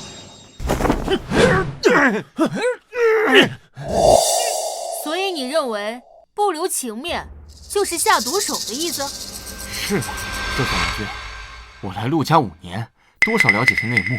当初老爷娶柳夫人的时候，霍夫人还在，只不过后来柳夫人受宠，霍夫人才郁郁寡欢。后来那些年啊，患了重病，才撒手人寰。因此，大少爷一直认为是柳夫人害死了霍夫人，双方关系一直不好。我明白了。最后一个问题，你为什么要把这件事告诉我们？是这样，前几日我听老爷提起过小郎君和周捕头的威名，在汴京破获了一桩大案，更对小郎君赞不绝口。因此，我觉得如果是小郎君你们的话，或许能阻止些什么。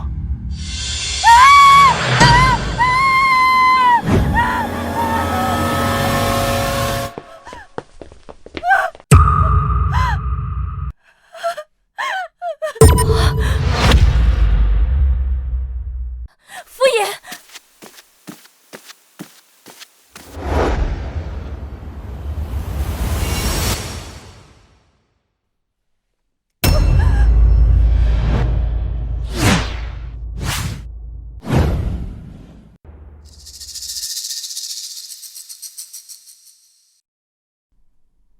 怎么回事？福尹死了。什么？爹，你干什么？福尹已经死了，你进来也做不了什么。如果你不想在现场留下不利于自己的证据，最好别跨过这道门。姐，你会骑马，你现在以最快的速度赶去汴京府报案。至于你们，在汴京府的人来之前，谁也不许进入现场。小子，我是府尹之子，凭你也敢指挥我？府尹之子，请问你现居何职？位列几品？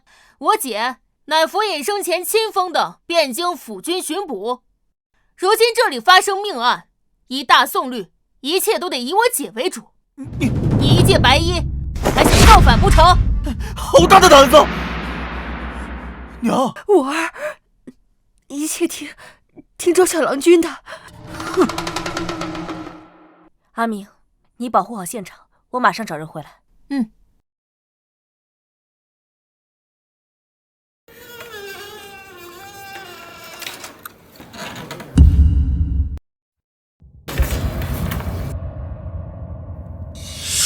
柳夫人，您是拿钥匙开的门，门之前是从里面反锁的。是，今日大郎和老爷争吵后，老爷便一人在房里待着不出来，我担心他便来看看，却发现门从里面锁上了，我这才拿钥匙过来开门。却不想，娘，放心，这还有我呢。在汴京府的人来之前，我有一些问题想问一下诸位。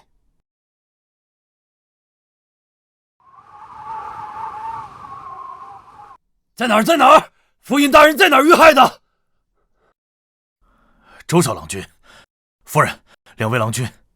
李都头，府尹大人平日待你不薄，你可一定要查明真相啊！夫人放心，属下一定不会放过凶手。现场除了我检查过府尹生死外，无人进过，还保持原样。哎呦，原来你小子知道保护现场啊！啊，我没说错什么呀。柳夫人，还劳烦你们在门口等着。娘，这里有李都头他们就够了。伤心过度对身体不好，您先回房休息吧。大郎，我们先回去吧。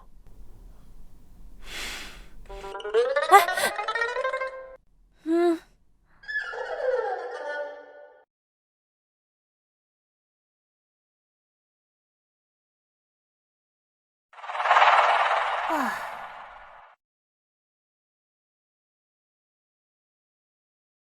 我初步勘察过了，房门从内反锁，是柳夫人拿钥匙开的门，而那里是房间内唯一一扇窗户，也是从内关死，这就很有意思了。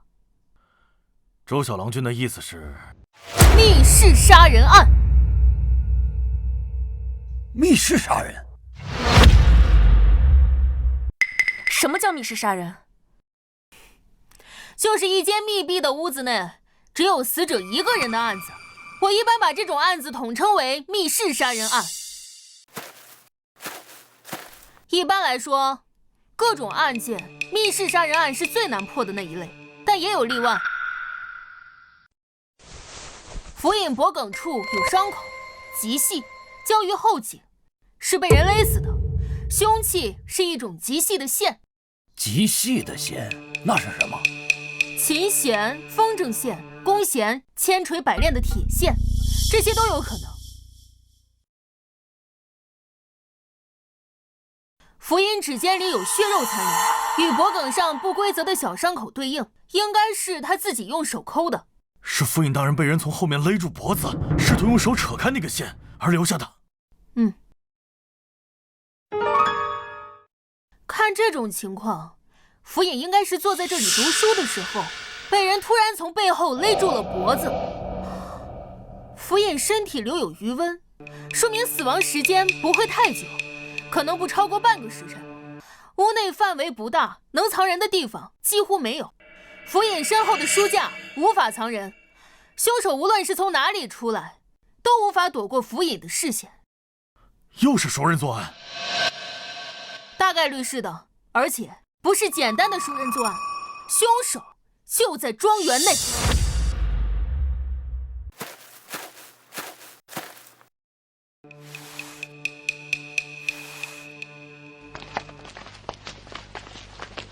周小郎君，你可是发现了什么？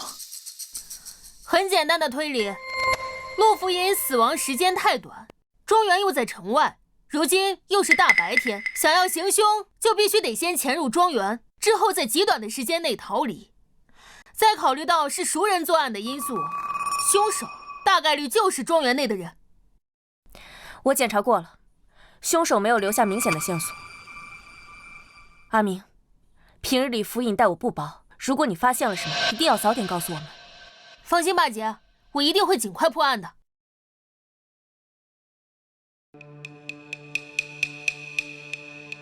周小郎君，吕都头有话想说。啊，小郎君，那细作的案子刚被查出3天，正在审理当中。这时候府尹突然在庄园暴毙，你说这是否过于巧合呀？李都头认为这2件事有关联。不会，就因为时间太近了。就算辽国同党想做些什么，时间上也太紧。更何况细作已经认罪，有这手段，不如想想办法如何灭口狱中的于成山。这案子8成是偶发的案件。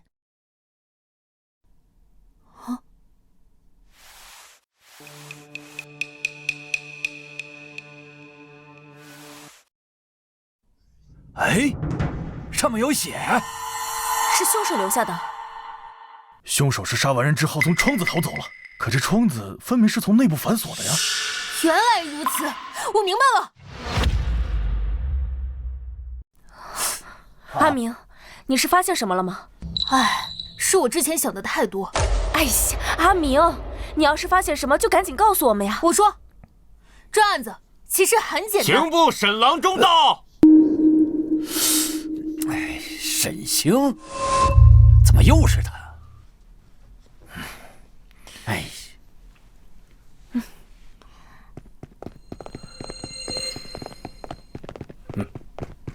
还真是巧啊，咱们又见面了。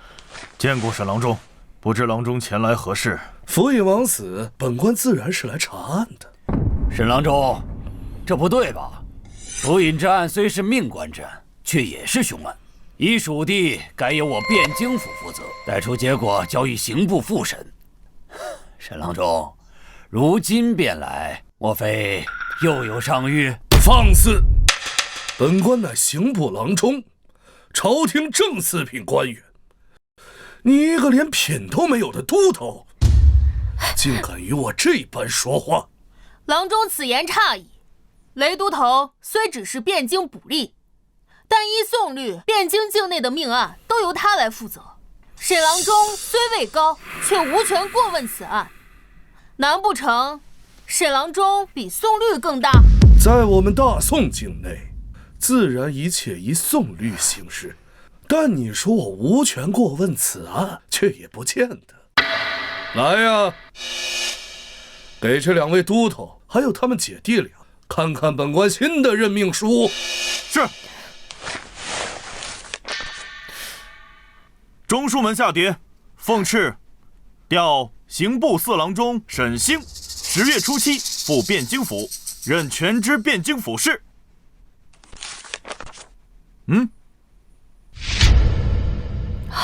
这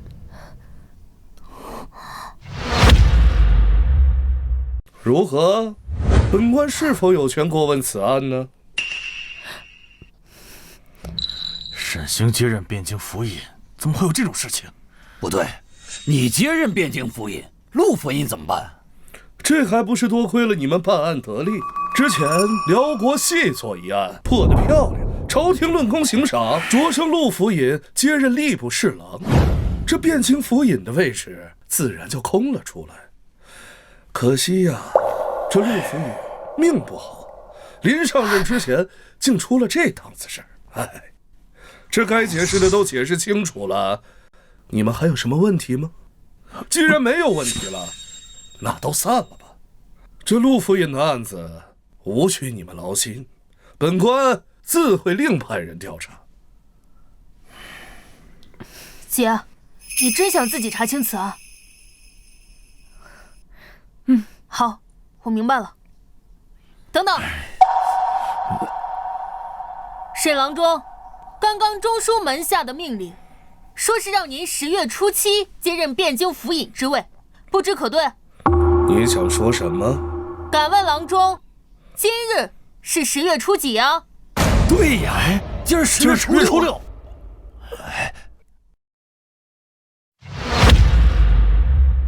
今儿10月初6了。也就是说，按中书门下的命令，沈郎中明日才是汴京府尹。小子，你当真闹得如此难堪吗？可别忘了，你姐今后可还是在汴京任职。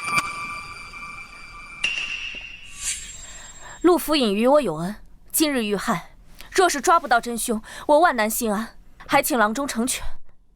好得很。你的意思是说，这个案子要由本官来查，便查不出真凶，无法给陆府也一个公道吗？我不是这个意思。你最好不是。郎中，府尹遇害，我等府中老人皆悲痛万分，希望能早日查出真凶，以为府尹在天之灵，望郎中成全。成全。你们是铁了心的要跟本官作对，那本官就成全你。不是说本官明日才上任吗？好，那本官就给你们1天时间，本日内你们若破了此案便罢，若不然，明日本官就治你们一个办案不力之罪，都给我等着办！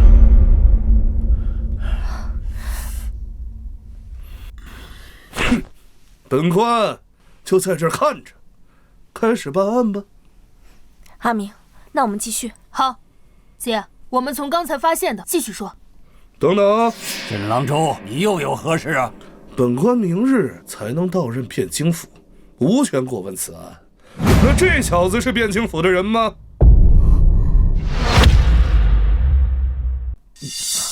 郎中，他是我弟弟。本官知道，本官是问他是汴京府的人吗？不是。哼，既然不是，那为何让他参与？周小郎君是我们请来的帮手，为何不可过问案情？那汴京府有帮手这个职务吗？雷都头，现在离天黑也只剩下半天，你最好要抓紧些。哎，对了，我记得你家还有一位老母，哼，不知道若是雷都头丢了汴京府这个差事，到时候老母由谁来奉养啊？你好，我不能帮他们破案，但我教我姐怎么破案总行吧？你教她？她一个女人怎么能学会破案？好，只要你不直接参与，随便你。姐，这次得靠你了。啊？我吗？这能行吗？姐，你要对自己有信心，难道你就不想亲手抓住杀害府尹的凶手吗？我一定要抓住他。这才是我姐。这个案子很简单，交给你，刚合适。可，你不是前不久才说过，密室杀人是最难的吗？但这个案件是密室案里最简单的一类，因为凶手的犯罪手法很简陋。沈郎中放心，不该说的我自然不会说。哼，你最好知道。所以姐，你明白了吗？啊？明白什么？啊？明白什么？好，我明白了。姐，我会从最基础的开始教你。这小子能行吗？周燕那妮子有啥指望？死马当活马医吧。像这种什么密室杀人案，我在汴京府20多年也没听说过呀。要是按照以往的经验细细排查，或许会有线索。可现在只有半天的时间了，只能相信他们姐弟了。走，学一学。姐，首先我们要明确的一点就是，这世上的案子种类繁多，各种各样的情况都会有，但破案之道最重要的只有2点：一就是杀人手法，也就是杀人方法。有许多案子都是因为临时的激情杀人，手法往往简单粗暴，一眼就能看得出来。但像我们这个案子，凶手故意营造了密室的环境，明显是想增加我们破案的难度，所以我们只需要破解他是如何布置密室的，就能解开许多谜题。所以，凶手是怎么布置的密室啊？姐，你仔细想想，府尹是怎么死的？窗户的缝里又为什么会有血迹？周小郎君的意思是，凶手利用凶器布置的密室？没错。哎，等等，阿明，你怎么就确定凶手是用凶器布置的密室？他就不能是用钥匙打开了门，杀了人之后再把门关上吗？问得好，姐，你能主动思考，进步很大。臭小子，什么意思啊？这一点在你们来之前我就已经问过了。府里的所有房间总共都只有2把钥匙，1把常用，1把备用。备用钥匙掌握在吴管家手中，而常用钥匙掌握在不同人手中。就比如陆府尹的这间房，常用钥匙就掌握在柳夫人手中。先假设柳夫人不是凶手，而常备钥匙又掌握在吴管家手中，所以凶手想用钥匙进门只有3种可能：第一，凶手就是吴管家；第二，凶手是从柳夫人或者吴管家手中偷走了钥匙，杀完人之后再神不知鬼不觉地物归原主；第三，凶手早就复制了1把这个房间的钥匙，只等有机会作案。小子，你不觉得你的话有点多了吗？这也算是敲的范畴吗？我说的这些只是案件的基本信息，就算我不说，他们正常查案时也会问询，根本浪费不了多少时间，所以我说和不说根本就没有影响。好，你继续。那本官就要看看，你是怎么通过这些教会他，半天就想学会查案，简直是笑话。这就不劳郎中操心了。我们继续刚才的话题。首先，吴管家就是凶手。我问过，案发时他与大郎君陆文成在一起，这一点可以双方互为人证，基本排除了作案的可能。当然，也有可能他们是合谋，陆文成在帮吴管家做伪证。但是陆文成是陆正的儿子，为什么要帮吴管家做伪证？这一点缺乏合理的解释，所以我们先暂时认为他们的证词是双方有效的。其次是偷拿钥匙，这也太微乎其微了，风险太大。且不说偷和拿的时候，万一被发现了怎么办？就算他真的得手，吴管家也能随时发现钥匙丢失。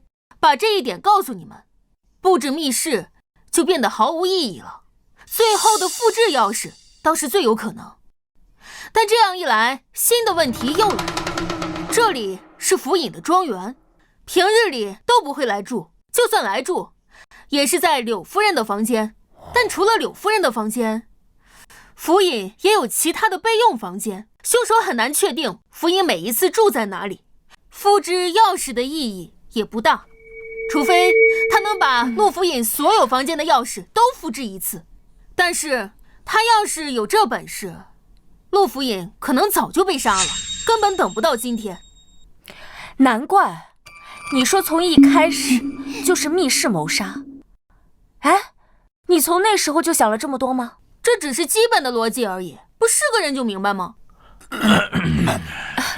既然暂时排除了钥匙开门的情况，又确定了凶手杀人的凶器，那我们可以来做一次案情复原，这对你们破案会很有帮助。案情复原？周小郎君的意思就是让我们再模拟一次府尹被杀的经过。没错，李都头，麻烦你去找一根琴弦来。哎，你去。好嘞。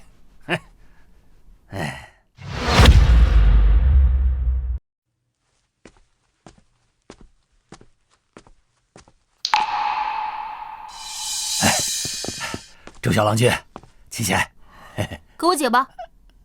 哎，雷都头，你坐到府尹之前的位置上去。我？快去。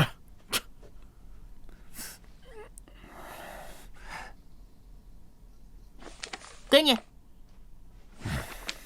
根据当时的情况来看，时间大概在府尹与大郎君吵架之后不久，正坐在这里看书，压制怒火。当时在屋里的是2个人，他与陆大郎君刚吵完架，正在气头上，而这个人却能留下，说明他与府尹的关系匪浅。而这种关系的人靠近你，你是根本就不会设防的。有道理。周燕，你什么时候跑到我背后的？就像现在的情况一样，都头在知道是案情复原的情况下，尚没有注意到我姐，更别提府尹了。那雷都头，你想象现在自己就是府尹，你会有什么反应？那还用想吗？我肯定使劲挣扎，完了身体往后顶，完了，想办法扯断脖子上的琴弦啊！非常好，根据福隐的尸体来看，他也是这样想的。但琴弦这种东西太细太锋利，一旦割入脖子，就无法扯断。所以你接下来还会怎样？这样。没错，当发现无法扯断脖子内的琴弦时，福隐就一定会尝试着去抓到凶手胳膊或者身体。但以福隐现在坐着的姿势来看，就只能像雷都头一样抓到凶手的前臂。我明白了，福印大人临死之前很有可能抓住了凶手的前臂。那现在只要找到手臂上有新伤的人，就知道凶手是谁了。愚蠢，愚蠢！本官实在是看不下去了，汴京府的都头就只有这种水平吗？哎呀，还是陆府尹无能，导致手底下都是一群酒囊饭袋。沈大人此言何意？本官看了一会儿，便已知晓这凶徒是早有预谋。他能费尽心机地做成密室，又岂会留下这些明显的破绽让你们抓？事实上，他只要事先带上后护腕，或在手臂处塞上一些布，都能避免留下伤痕。堂堂汴京府都头，连这个都搞不清楚，还破什么案？你老雷，别冲动。没想到沈郎中也擅长破案之道。本官乃是刑部郎中，破案本就是分内之事，你不必拍我马屁。今日你们若是破不了案，本官上任后定会一个不留的逐出汴京府。本官手底下可不养闲人。那沈郎中是否知道凶手是以何种手法布置的密室啊？这本官当然知道，只是为何要告诉你？正如沈郎中所讲，这是一场蓄谋已久的谋杀，凶手定会做好万全的准备。正常而言，锋利的琴弦会在他手上留下割裂的伤口。不过，既然能考虑到手臂，那也一定能考虑到手心，所以他大概率是戴了手套或者垫了棉布之类，手上也不会留下证据给我们。姐，你现在就是凶手，已经杀完了福尹，接下来就是逃跑，并将这里布置成了密室。你拿着琴弦到那边去。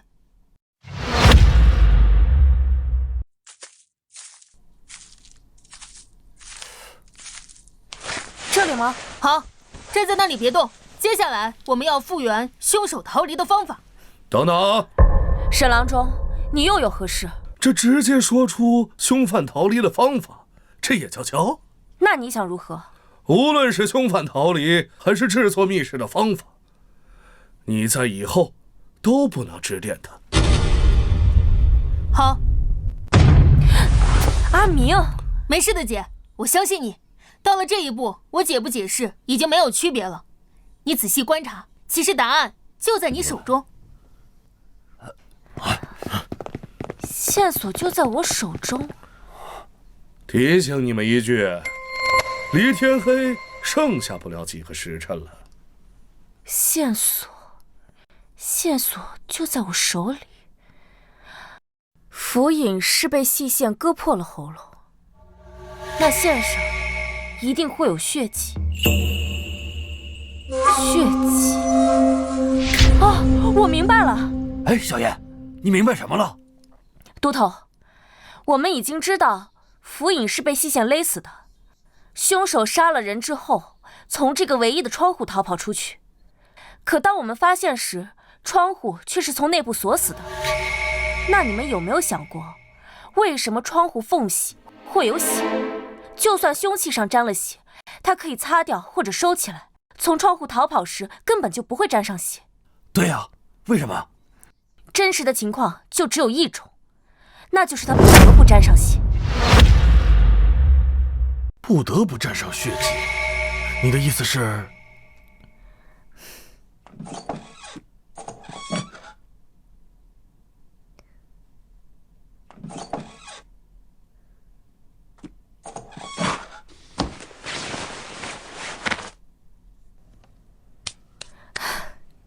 两位都头，这个窗户离地并不高，很容易就能翻过来。接下来，我把门窗从外面关上。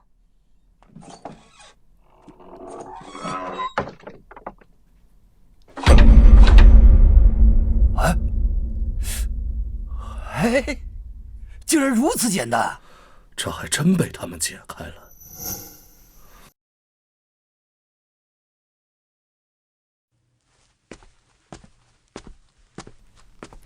好，现在我们已经破解了凶手制造密室的方法，接下来就是抓到他。你已经掌握破案的基本原理，没问题。我说过，破案的基本方法有2种，第一就是找到杀人手法，第2点也是最关键的一点，找到杀人的动机。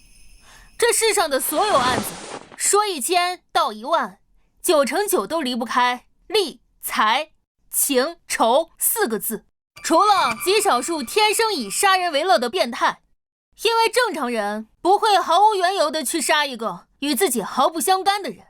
所以你接下来的任务就是从所有嫌疑人里找到最可能有杀人动机之人，然后再排除所有不可能，哪怕剩下的答案再离奇，那也是唯一的真相。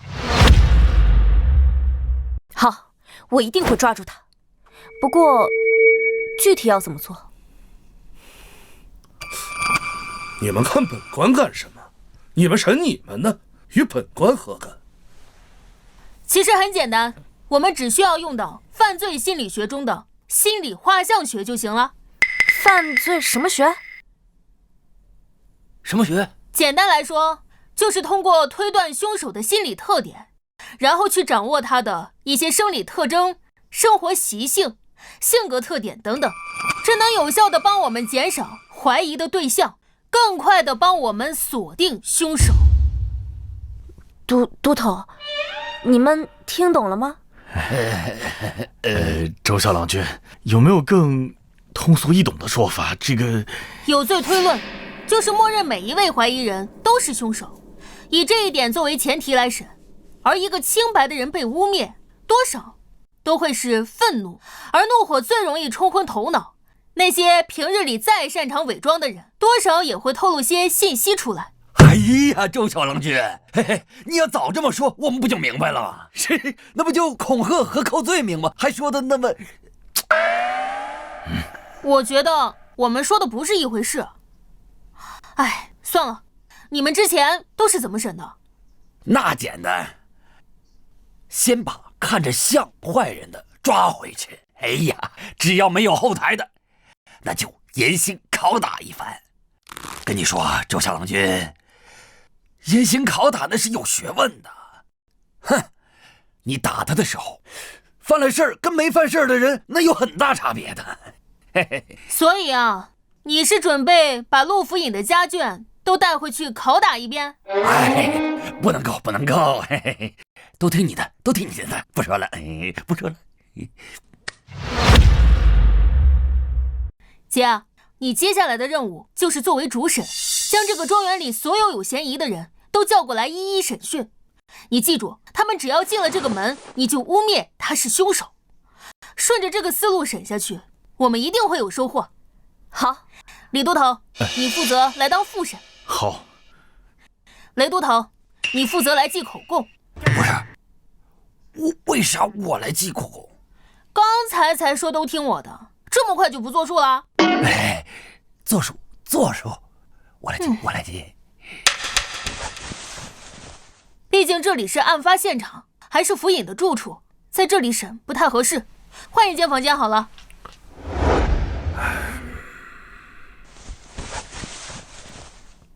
周神婆，开始审吧，你们的时间可不多了。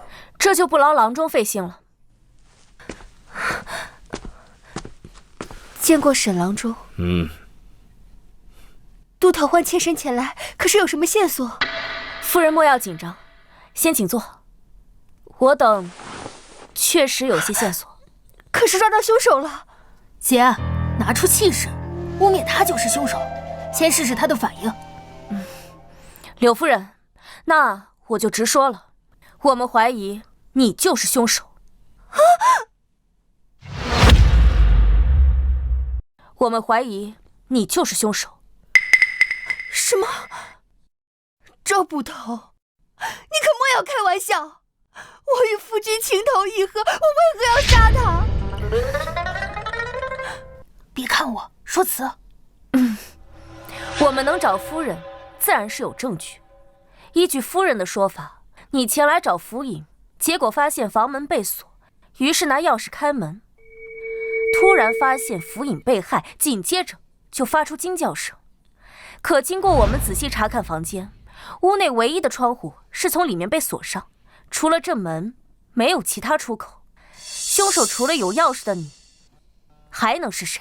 依我看，是夫人你先去杀了福尹，然后把门锁上，接着处理掉凶器和血迹，然后回到此处发出尖叫，将我们引过来。笑话！这府上又不止我一人有钥匙，你们为什么不去怀疑吴管事啊？吴管事有陆大郎君作为人证，证明他们案发时两人是在一起。相反是夫人你，案发时却只有你一人，连随身的丫鬟都不带，这不也太奇怪了吗？大郎与夫君争吵了，我想去劝。我夫君这个人历来好面子，这种时候我自然不好带丫鬟。阿明，他说的好有道理啊，我找不到污蔑他的理由，怎么办？那就应变，实在不行就揍他的友。事已至此，柳夫人还要嘴硬吗？你别以为你背着福尹干的那些事我们不知道。你们知道什么？你们知道什么？哦，周捕头，你之前说过，我夫君生前对你多有照顾，如今他尸骨未寒，你就这么冤枉他的遗孀吗？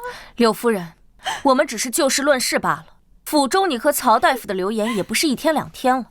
所谓空穴来风，必有其因，恐怕是福尹发现了什么，你怕事情败露，干脆先下手为强。够了！你个汴京府小小的女捕快，通判之位还是3日之前我夫君亲自替你生的，你不思感恩，反而在这里胡说八道，真是狼心狗肺，忘恩负义！哼！我的住处离我夫君书房只有几步之遥，大郎与老爷争吵，我便回了房，几位丫鬟皆可作证。我去老爷书房之时，并未带他们，可是他们都是亲眼看着我离开的，我根本就没有时间去杀害老爷啊！沈郎中，你就任凭他们污蔑好人是吗？可本官如今尚不是汴京府尹，汴京府的案子自然是不好插手的。不过夫人放心，就算他们今天诬陷了夫人，等明日本官上任之后，定还夫人个清白。至于诬陷好人、栽赃陷害之罪，依宋律杖40，流放3000里。差不多了，姐。夫人莫要激动，我这也是破案心切，再加上之前钥匙的原因，这才怀疑您。如今你解释清楚，确实是我的失误。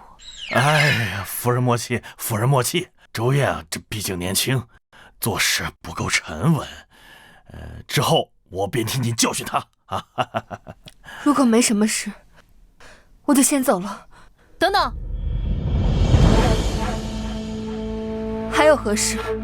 我代我姐向您道歉。不过，身为家中主母，您认为杀害福尹的会是谁？还有谁？还不是他大儿子陆文成？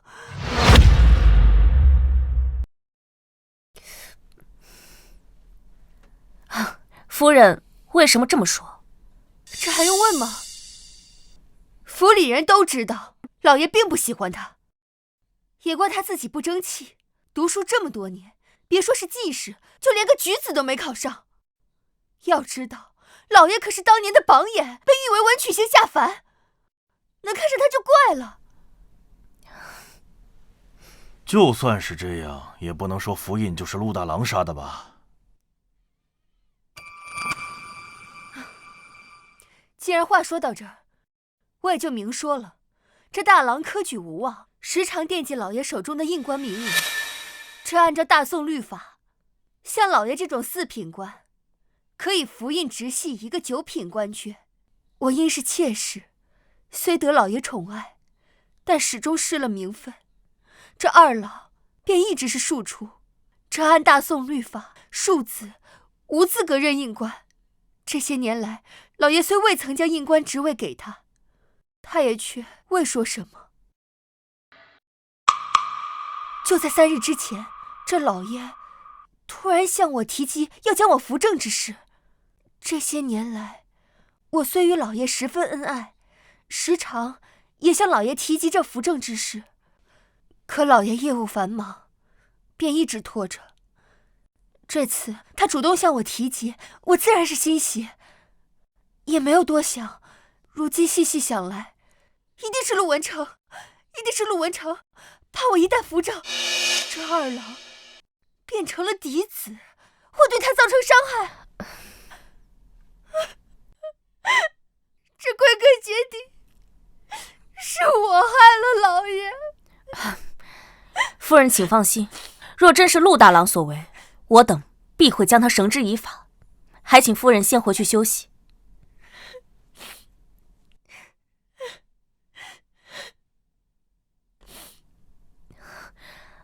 阿明，我觉得柳夫人说的很有道理，那接下来怎么办？要不直接审问陆大郎？你还真是相信了他的鬼话呀！哼，这女人啊，就是头发长，见识短。郎中此言何意啊？柳夫人话中有理有据，亦给出了陆大郎可能行凶的缘由。郎中为何不信呢？我为何要告诉你们这群蠢货？哼，你们自己慢慢想去吧。我知道你要说什么。小子，你知道什么吗？我若说对了，不算帮他们破案吗？你若猜对了，那本官自然网开一面；你若猜错了，我从现在开始，本官今天不许你再说任何一句话。那干脆阿明就不要再说话好了，到时候阿明不论说什么，你都说没猜对，那我们岂不是稳输？哼，那本官岂会做出那无赖之事？若是不敢，那就草草认输。本官没时间哄小孩玩。好，我接了。我若说对了，沈郎中得允许我在接下来破案的时候有一次畅所欲言的机会，如何？好，本官便与你赌。柳夫人刚才之言虽然自洽，却有3个疑点。第一，陆大郎君的关系与府尹一直不好，这一点只要是府中之人皆知。还有，他说他与府尹十分恩爱，这一点却不见得。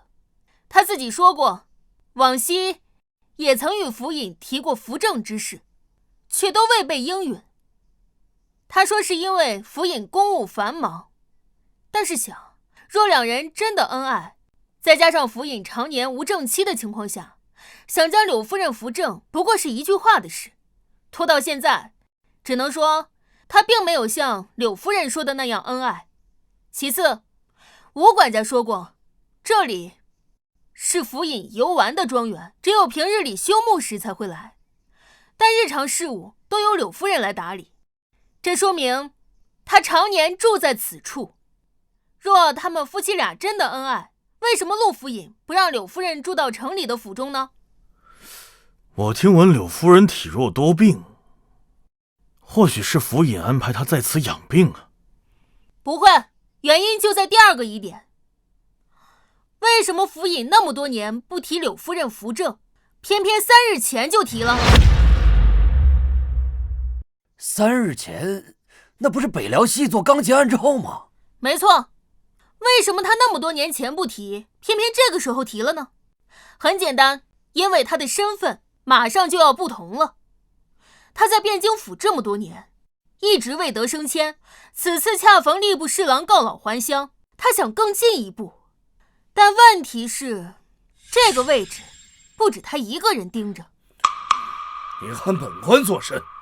恰逢这种时候，辽国细作案出现，这是危机，更是机会。若破获之后，他的功劳定直达天听，甚至吏部侍郎的位置也是十拿九稳。而一旦成为了吏部侍郎这种核心高官，他的地位将会今非昔比，甚至以他的年龄，进入中书门下，甚至成为那几个相公之一，也未可知。但这种时候，正式之位若持续空悬，就会成为一种隐患。毕竟身居高位，政事未决，许多世家大族定会闻风而动，其中利益太多。像府尹这种官场老手，定自然明白，更不想沾染。甚至时间长了，许多官家为了表现体贴，来个赐婚什么的，都说不准。对府尹来说，与其留着这个隐患，不如将自己知根知底的柳夫人扶正。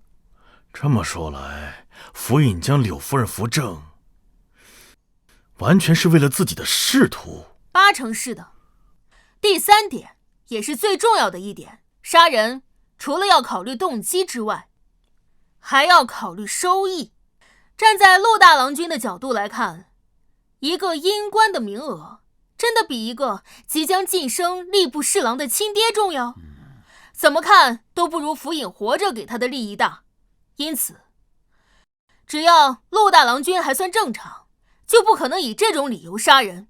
沈郎中，不知我说的对或不对？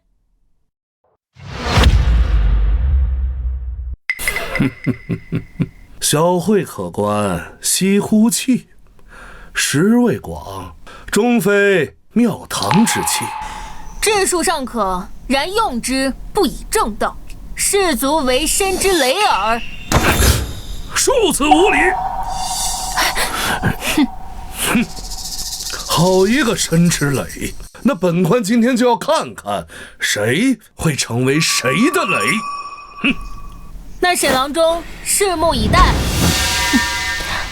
阿明，你刚才跟他说的话是什么意思啊？没事，他骂我小聪明难成大事，我骂他有点脑子，全用歪门邪道，早晚害人害己。不用管他，我们继续传陆二郎便可。去传陆二郎君。你们到底有没有查出什么东西来啊？这眼看天都快黑了，你们能不能行啊？到底是不是我爹的下属？亏他当时还夸你们呢。二郎君，既然你这么问，我也就直说了。请问大郎君和府尹争吵之后那段时间你在哪？什么意思啊？二郎君，非要我们说出来吗？我们怀疑你是杀害府尹的凶手。荒唐！我为什么要杀我爹？我爹和我哥争吵，与我何干？我当时在和仆人练拳，都有很多仆人在场。你要是再诬陷我，就别怪我不客气了。二郎君，莫急，我们就只是问问罢了。既然有人证在，那自然就不是你了。快放开二郎君！姐，这是个傻子，没啥价值，让他指认个凶手，赶紧撵走。二郎君，看来是我们误会你了，我要生气。二郎君，既然此案与你没有关系，以你对家中的了解，你觉得此案的凶手会是谁？那还用说？除了曹百川那个老不要脸的，还能有谁？哦，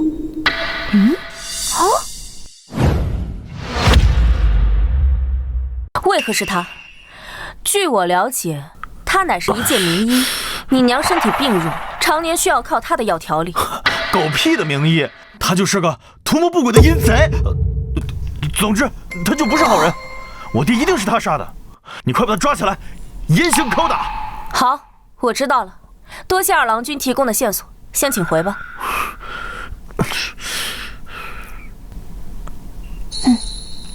来人，去请曹大夫。大人，各位都头，不知找曹某何事啊？啊，曹大夫，你先坐，我们只是问几个关于案件的问题罢了。是。曹大夫，府尹遇害之时，你在哪儿？柳夫人又犯了病，府里的金线莲用完了，我回汴京去杏林堂去买，回府不过半个时辰。刚听说府尹遇害了，可有人同行作证？啊，只我一人。那这么说，就是没有证人喽？你什么意思？我们怀疑就是你杀害的府尹。荒谬！我与府尹无冤无仇，为何要杀他？无冤无仇？曹大夫可要知道，这天底下没有不透风的墙。我听不懂你在说什么。柳夫人已经承认你和他的关系了，你还想嘴硬到底吗？我叫周明，她是我姐姐周燕，你听说过我俩吗？沈郎庄问些日常问题，不算直接参与吧？你问都问了，还问我，何用呢？这2日，听闻你破了一桩大案，府尹赞不绝口啊。那你猜，府尹请我和我姐来，是为了做什么？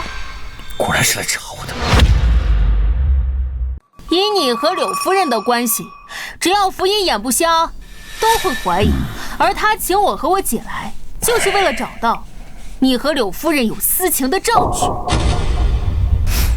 府尹让我们来抓奸，我怎么不知道？哎呀，骗他的！你不用管我说什么，只要注意他的回答就行。事实上，我见到你和柳夫人第一面的时候，就察觉到你们2个的关系不正常。你当时虽行色匆匆，可我依旧注意到你手指上青黑色烟墨。见到柳夫人的时候，虽隔着一层轻纱，可我却在她眉间看到相同的颜色。曹大夫之前在为柳夫人画眉啊。曹大夫这是默认了？我早就知道瞒不住的，我早就提议过带着他远走高飞，可是他一直放不下如今的富贵生活。真的是你？我没错，是陆正该死。我以真儿青梅竹马，当年是他看真儿美貌，才要强行纳妾，真儿根本就不喜欢他。后来有一次，真儿生了病，我便借机自荐进入府中，后来没过多久，便旧情复燃了。所以你是和柳夫人察觉到我们来的目的后，想着先下手为强，杀掉了府尹。刚好陆大郎又和府尹吵完了一架，还能栽赃嫁祸给他，然后陆大郎就会因为弑父入狱，府尹的一切遗产都会被柳夫人和陆二郎继承，你也可以和柳夫人双宿双飞，对吗？不对，这件事与真儿无关，是我见到你们来后，怕私情暴露，杀了府尹。自始至终，真儿都不知情，他是无辜的。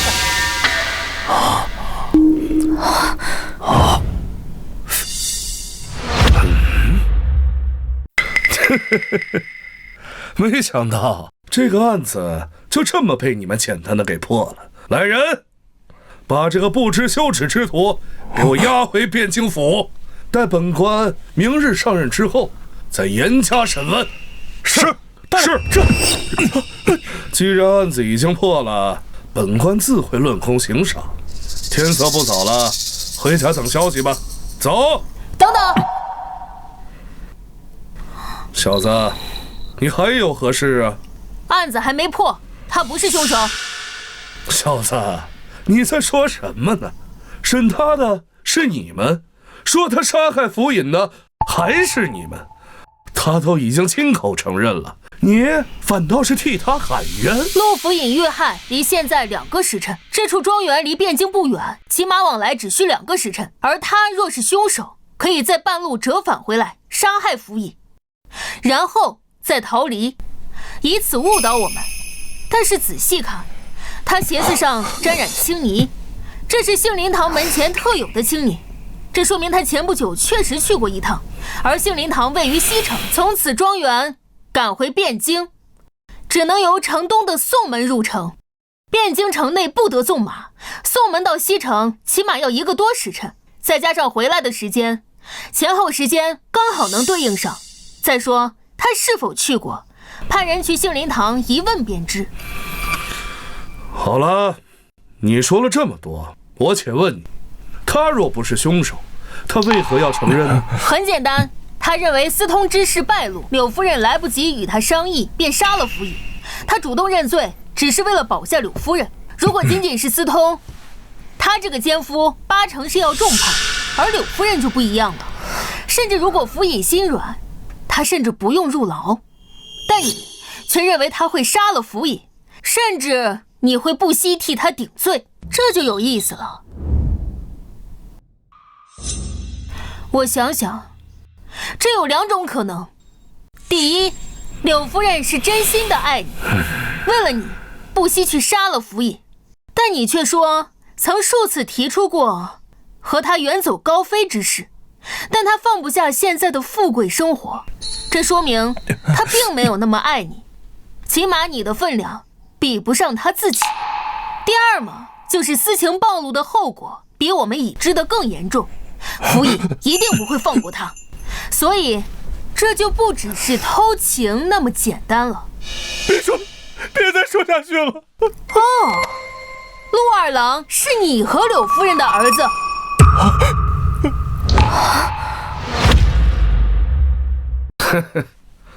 人都言陆府尹为官7年，宽宏大度，如今看果然不虚，大度到替人养了18年儿子都不自知。我只是在帮我解查府尹被杀一事，可对你和柳夫人一事没多大的兴趣。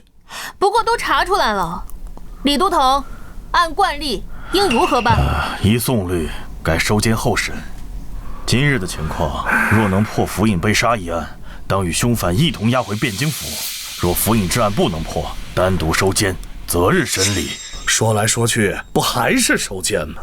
来啊，安排房间，把他关押起来，等离去时再带回汴京府。至于那柳夫人，她毕竟是陆府尹的家眷，责令不许出庄，待本官上任后审过这个奸夫再问。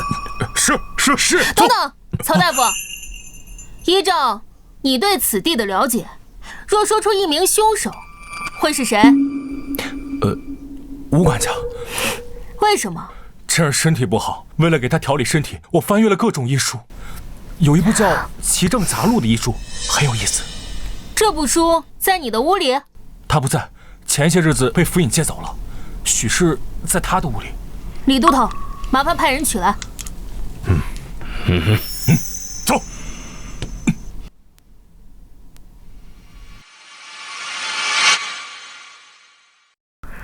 督导，医书。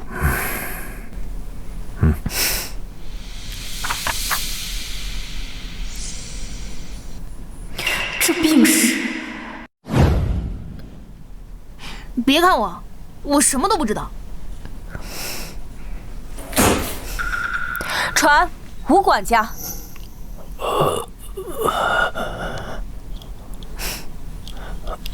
吴管家，曹大夫刚刚指认是你杀害了府尹，对此如何辩解？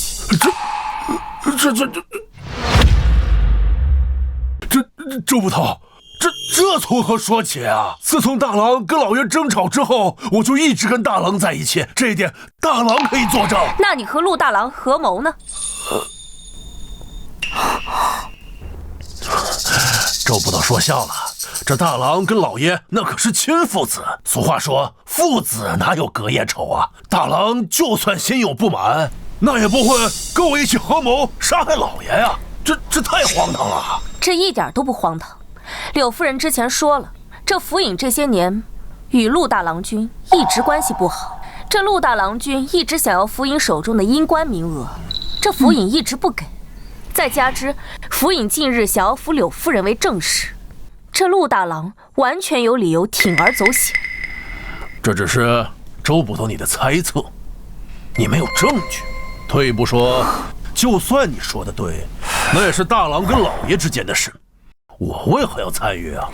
证据我们当然有，府尹被杀的那个房间房门皆闭。可是整个庄子只有你和柳夫人有那房子的钥匙。柳夫人身边有丫鬟加以证明，已排除嫌疑。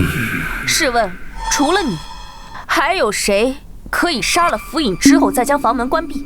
至于为何要和陆大郎合谋，这就更简单了。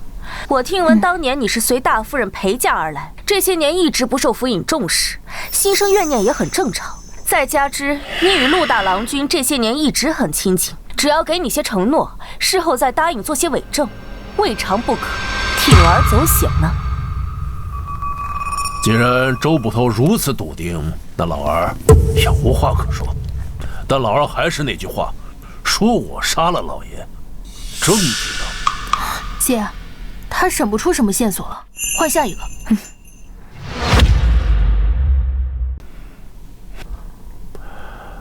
不知几位唤陆某前来何事？家父心丧，有许多事情需我处理。陆郎君，你与府尹争吵之后去了何处？周捕头，此话何意？陆郎君，请你老实回话。我与家父争吵之后，便一直待在屋中。吴管家来寻我，并劝我说凡事以孝为先，我俩一直在一起。此事吴管家可以作证。吴管家已经招认，说是你二人合谋将其杀害。依你从小不被府尹喜爱，早已心生怨怼，再加之府尹欲将柳夫人扶正，你怕地位受到威胁，故而合谋将其杀害。哼，笑话！这简直臆测！就算我与家父关系不怎么样，又怎会行此大逆不道之事？你们血口喷人，可有证据？郎中，您乃刑部重臣，便任由他们无凭无据冤枉一个好人。陆大郎莫要生气，有本官在，断然不会放跑一个坏人，当然也绝不能冤枉一个好人。若是今天他们拿不出证据，本官万万不让他动你分毫。有郎中这句话，我就放心了。今日尔等污蔑我，若拿不出证据的话，我定不会善罢甘休。证据我们当然有，这间庄子有府尹屋中钥匙的只有吴管家和柳夫人。柳夫人已摆脱嫌疑，那除了吴管家还能有谁？既然是吴管家，你又帮其做伪证，那不是合谋又是什么？荒谬，荒谬至极！就凭这种臆断，便要定罪？家父尚在时，就是这么教你们的吗？陆大郎君莫怪，我姐也是破案心切，想为陆府尹报仇。要不这样，你先在口供上签字画押，我们再继续查一查。若真不是这样，我们定还陆大郎君一个清白。雷都头，劳烦请陆大郎君签字。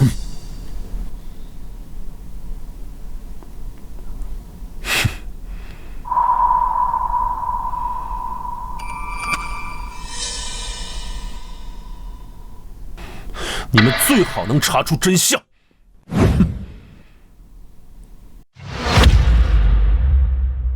啊，该审的人终于审完了。不，还有一个人没审。谁啊？秦柱，他案发时跟我们一直在一块儿，他也要审？不对，姐，你终于意识到，他和我们在一起的时间和案发时间其实是错开的。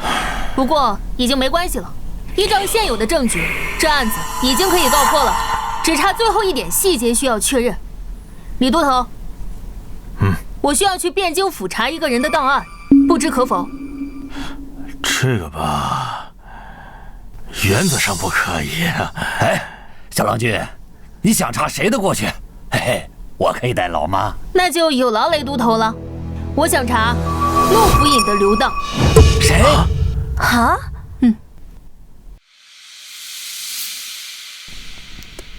哎呀，周小郎君，果然如你所料，20多年前确有其事。好，现在线索齐了，姐，召集所有人，可以宣告破案了。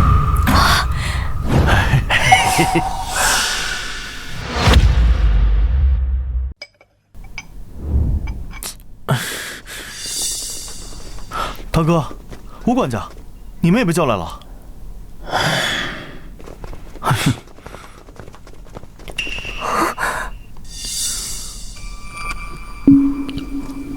劳大夫，是怎么回事？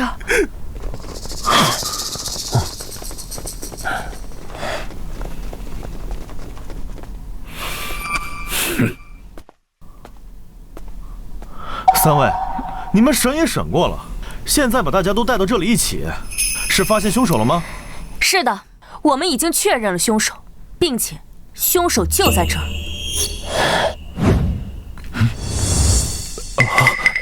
周捕头，你说是就是。老朽记得先前你说老朽是凶手，事到如今你还这么认为吗？经过我们查证，已经确认凶手就是福尹的儿子。你们都看着我干什么？难道你们怀疑我是凶手？你的确不是凶手。我刚才说凶手是福尹的儿子，而你并非福尹亲生。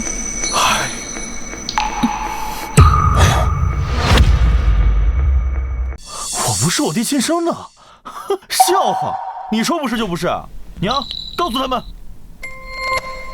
娘，你怎么了？你快告诉他们，我是我爹的孩子。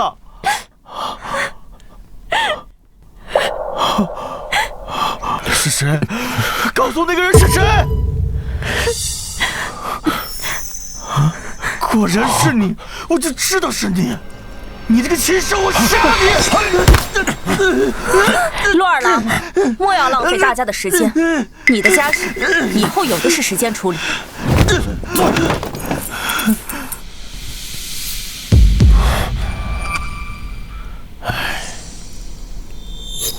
你们看我做什么？难道是我杀了我爹？周捕头，先前审讯的时候不都说了吗？老爷遇害的时候，他一直跟我在一起，根本就没有作案时间。哼，是我得了失心疯杀了我爹吗？且不说这一条罪是大逆不道之罪，只要他还活着，我便是福尹之子，马上就能成为侍郎之子。就算为了我的前程着想，我有10000个理由去孝顺他，并非去杀他。不错，一开始查案的时候，我也第一时间怀疑过你，包括柳夫人用阴官之事污蔑你的时候，这份怀疑更是高涨。但类似的话，阿明也说过，不管在何种情况下，你确实没有理由杀福尹。但随着案件调查下去，以及阿明不断的提醒下，意识到在某种特定的假设下，其实你是有行凶理由的。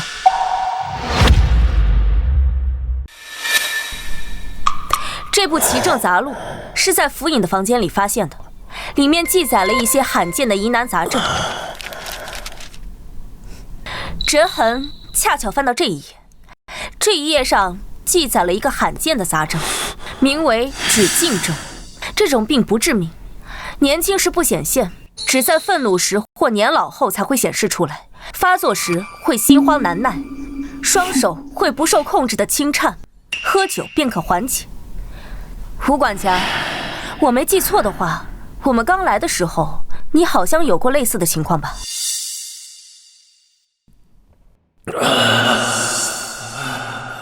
两位见笑了，老毛病了，一旦发作便心慌难耐，双手更是止不住的颤抖。年轻时候还好些，如今越发不受控制了，喝些酒就好了。周捕头好记性。这份口供上是陆大郎今日的签字，诸位请看。这上面的字迹歪歪扭扭，看着别扭，不像大郎的字迹。李都头，柳夫人说的没错，李都头手上这张纸上是陆大郎正常书写时的字迹。陆大郎虽屡试不中，但平日里府尹还是对他严格要求，所以陆大郎的字写得还不错。但今天这份口供上的签字是我们亲眼看着他所写，那为什么会这样？他的手在抖。没错，当时我们污蔑他是凶手，他正处于气愤之中，所以签字的手无法控制地开始轻颤。其正杂录中记载，止静症，父传子，代代相传，无药可医。原来如此，本官明白了。陆府尹研习这部医书，本就是怀疑你非他所出。此事被你察觉，便先下手为强，杀了你。哼，如此，这一切都说得通了。你若是陆府尹亲子，便没有任何理由杀他。可你非他亲生，一旦事情败露，你和吴管家将万劫不复，便不得不铤而走险。只是可惜了陆府尹，原以为是家门不幸，只有庶子非他所出，结果没想到，就连嫡子亦是他人的种，真是可惜可叹呐。你说的没错，我的确并非我爹亲生儿子，这一点我早已经意识到了。爹最近一直在怀疑我的身世，我也想过铤而走险，可我没来得及动手的时候，我爹已经死了。你的意思是，陆府尹不是你杀的？事情已经到了这个地步，你这个狼心狗肺之徒还在这里狡辩！来人，押回汴京府，大刑伺候。本官倒要看看你的嘴有多硬。是。郎中且慢。哦，他不是凶手。周捕头，这是何意啊？还是我来说吧。沈郎中，刚才我和你打赌，我还有一次畅所欲言的机会，还作数吗？哼，随你。我姐刚刚其实已经说得很明白了，杀害府尹的是他的儿子，但是陆大郎君与陆二郎君都不是府尹亲生，那自然就不是杀害府尹的凶手。等等，你的意思是，这陆大人还有个亲生儿子？那是当然。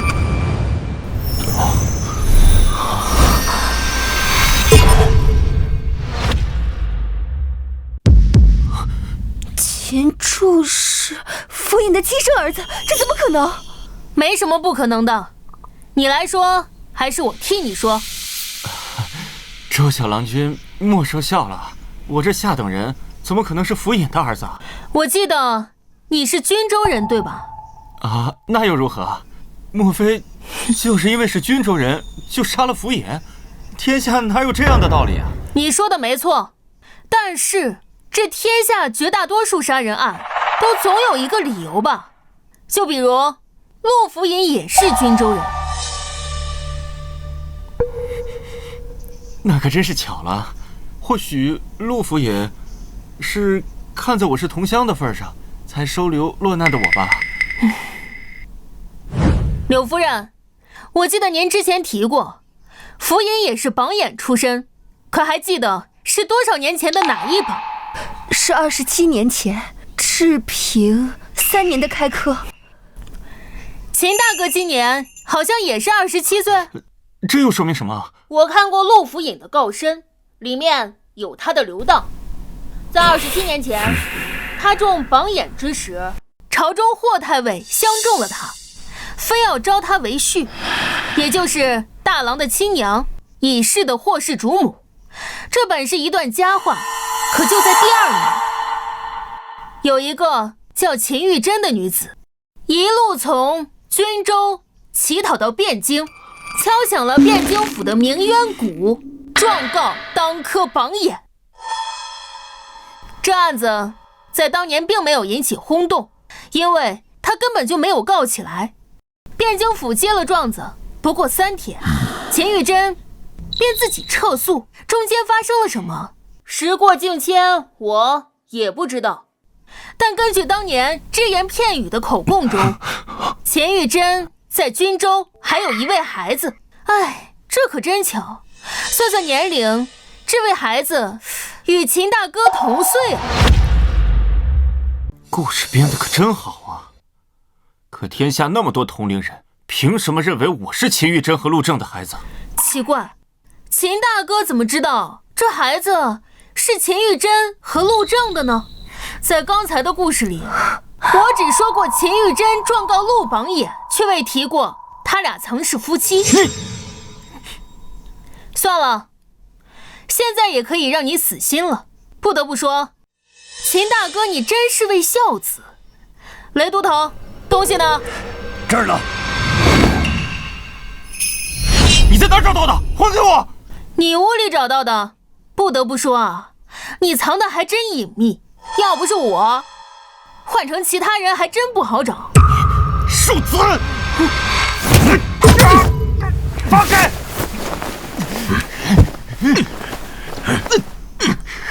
唉，雷都头，给他吧。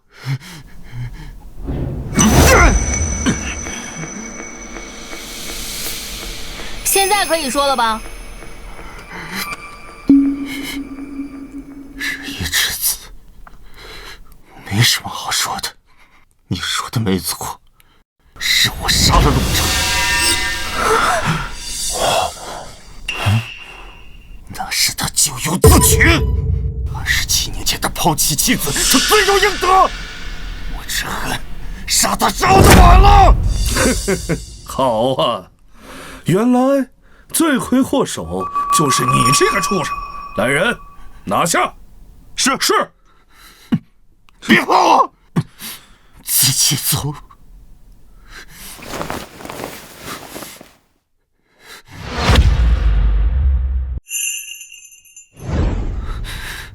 周小郎君，我想知道你是从什么时候开始怀疑我的？你来找我们的时候，你当时不该来找我们，表演得太可疑，画蛇添足。押走。精彩，真是精彩！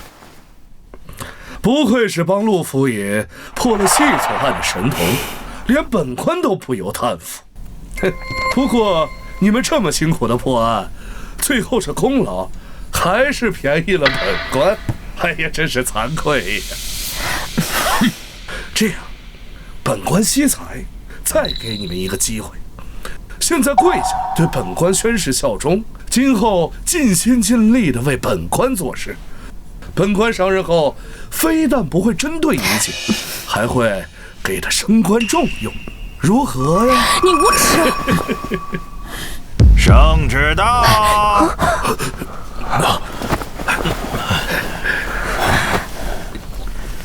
刑部司郎中沈星接旨。刑部都司王恒检举刑部司郎中沈星任职期间贪赃枉法、收受贿赂、渎职失职，经陛下圣谕，停其汴京府任职，革其刑部司郎中之职，授监大理寺，听候发落。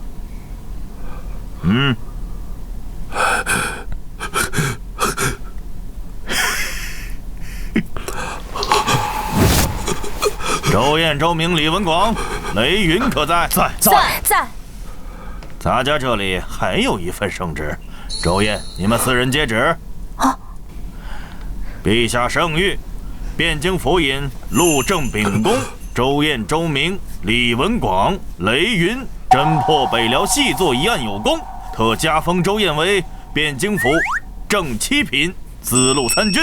李文广加封为汴京府正8品左右军巡总使，雷云封为正8品提刑，赐周明大宋神探金牌，钦此。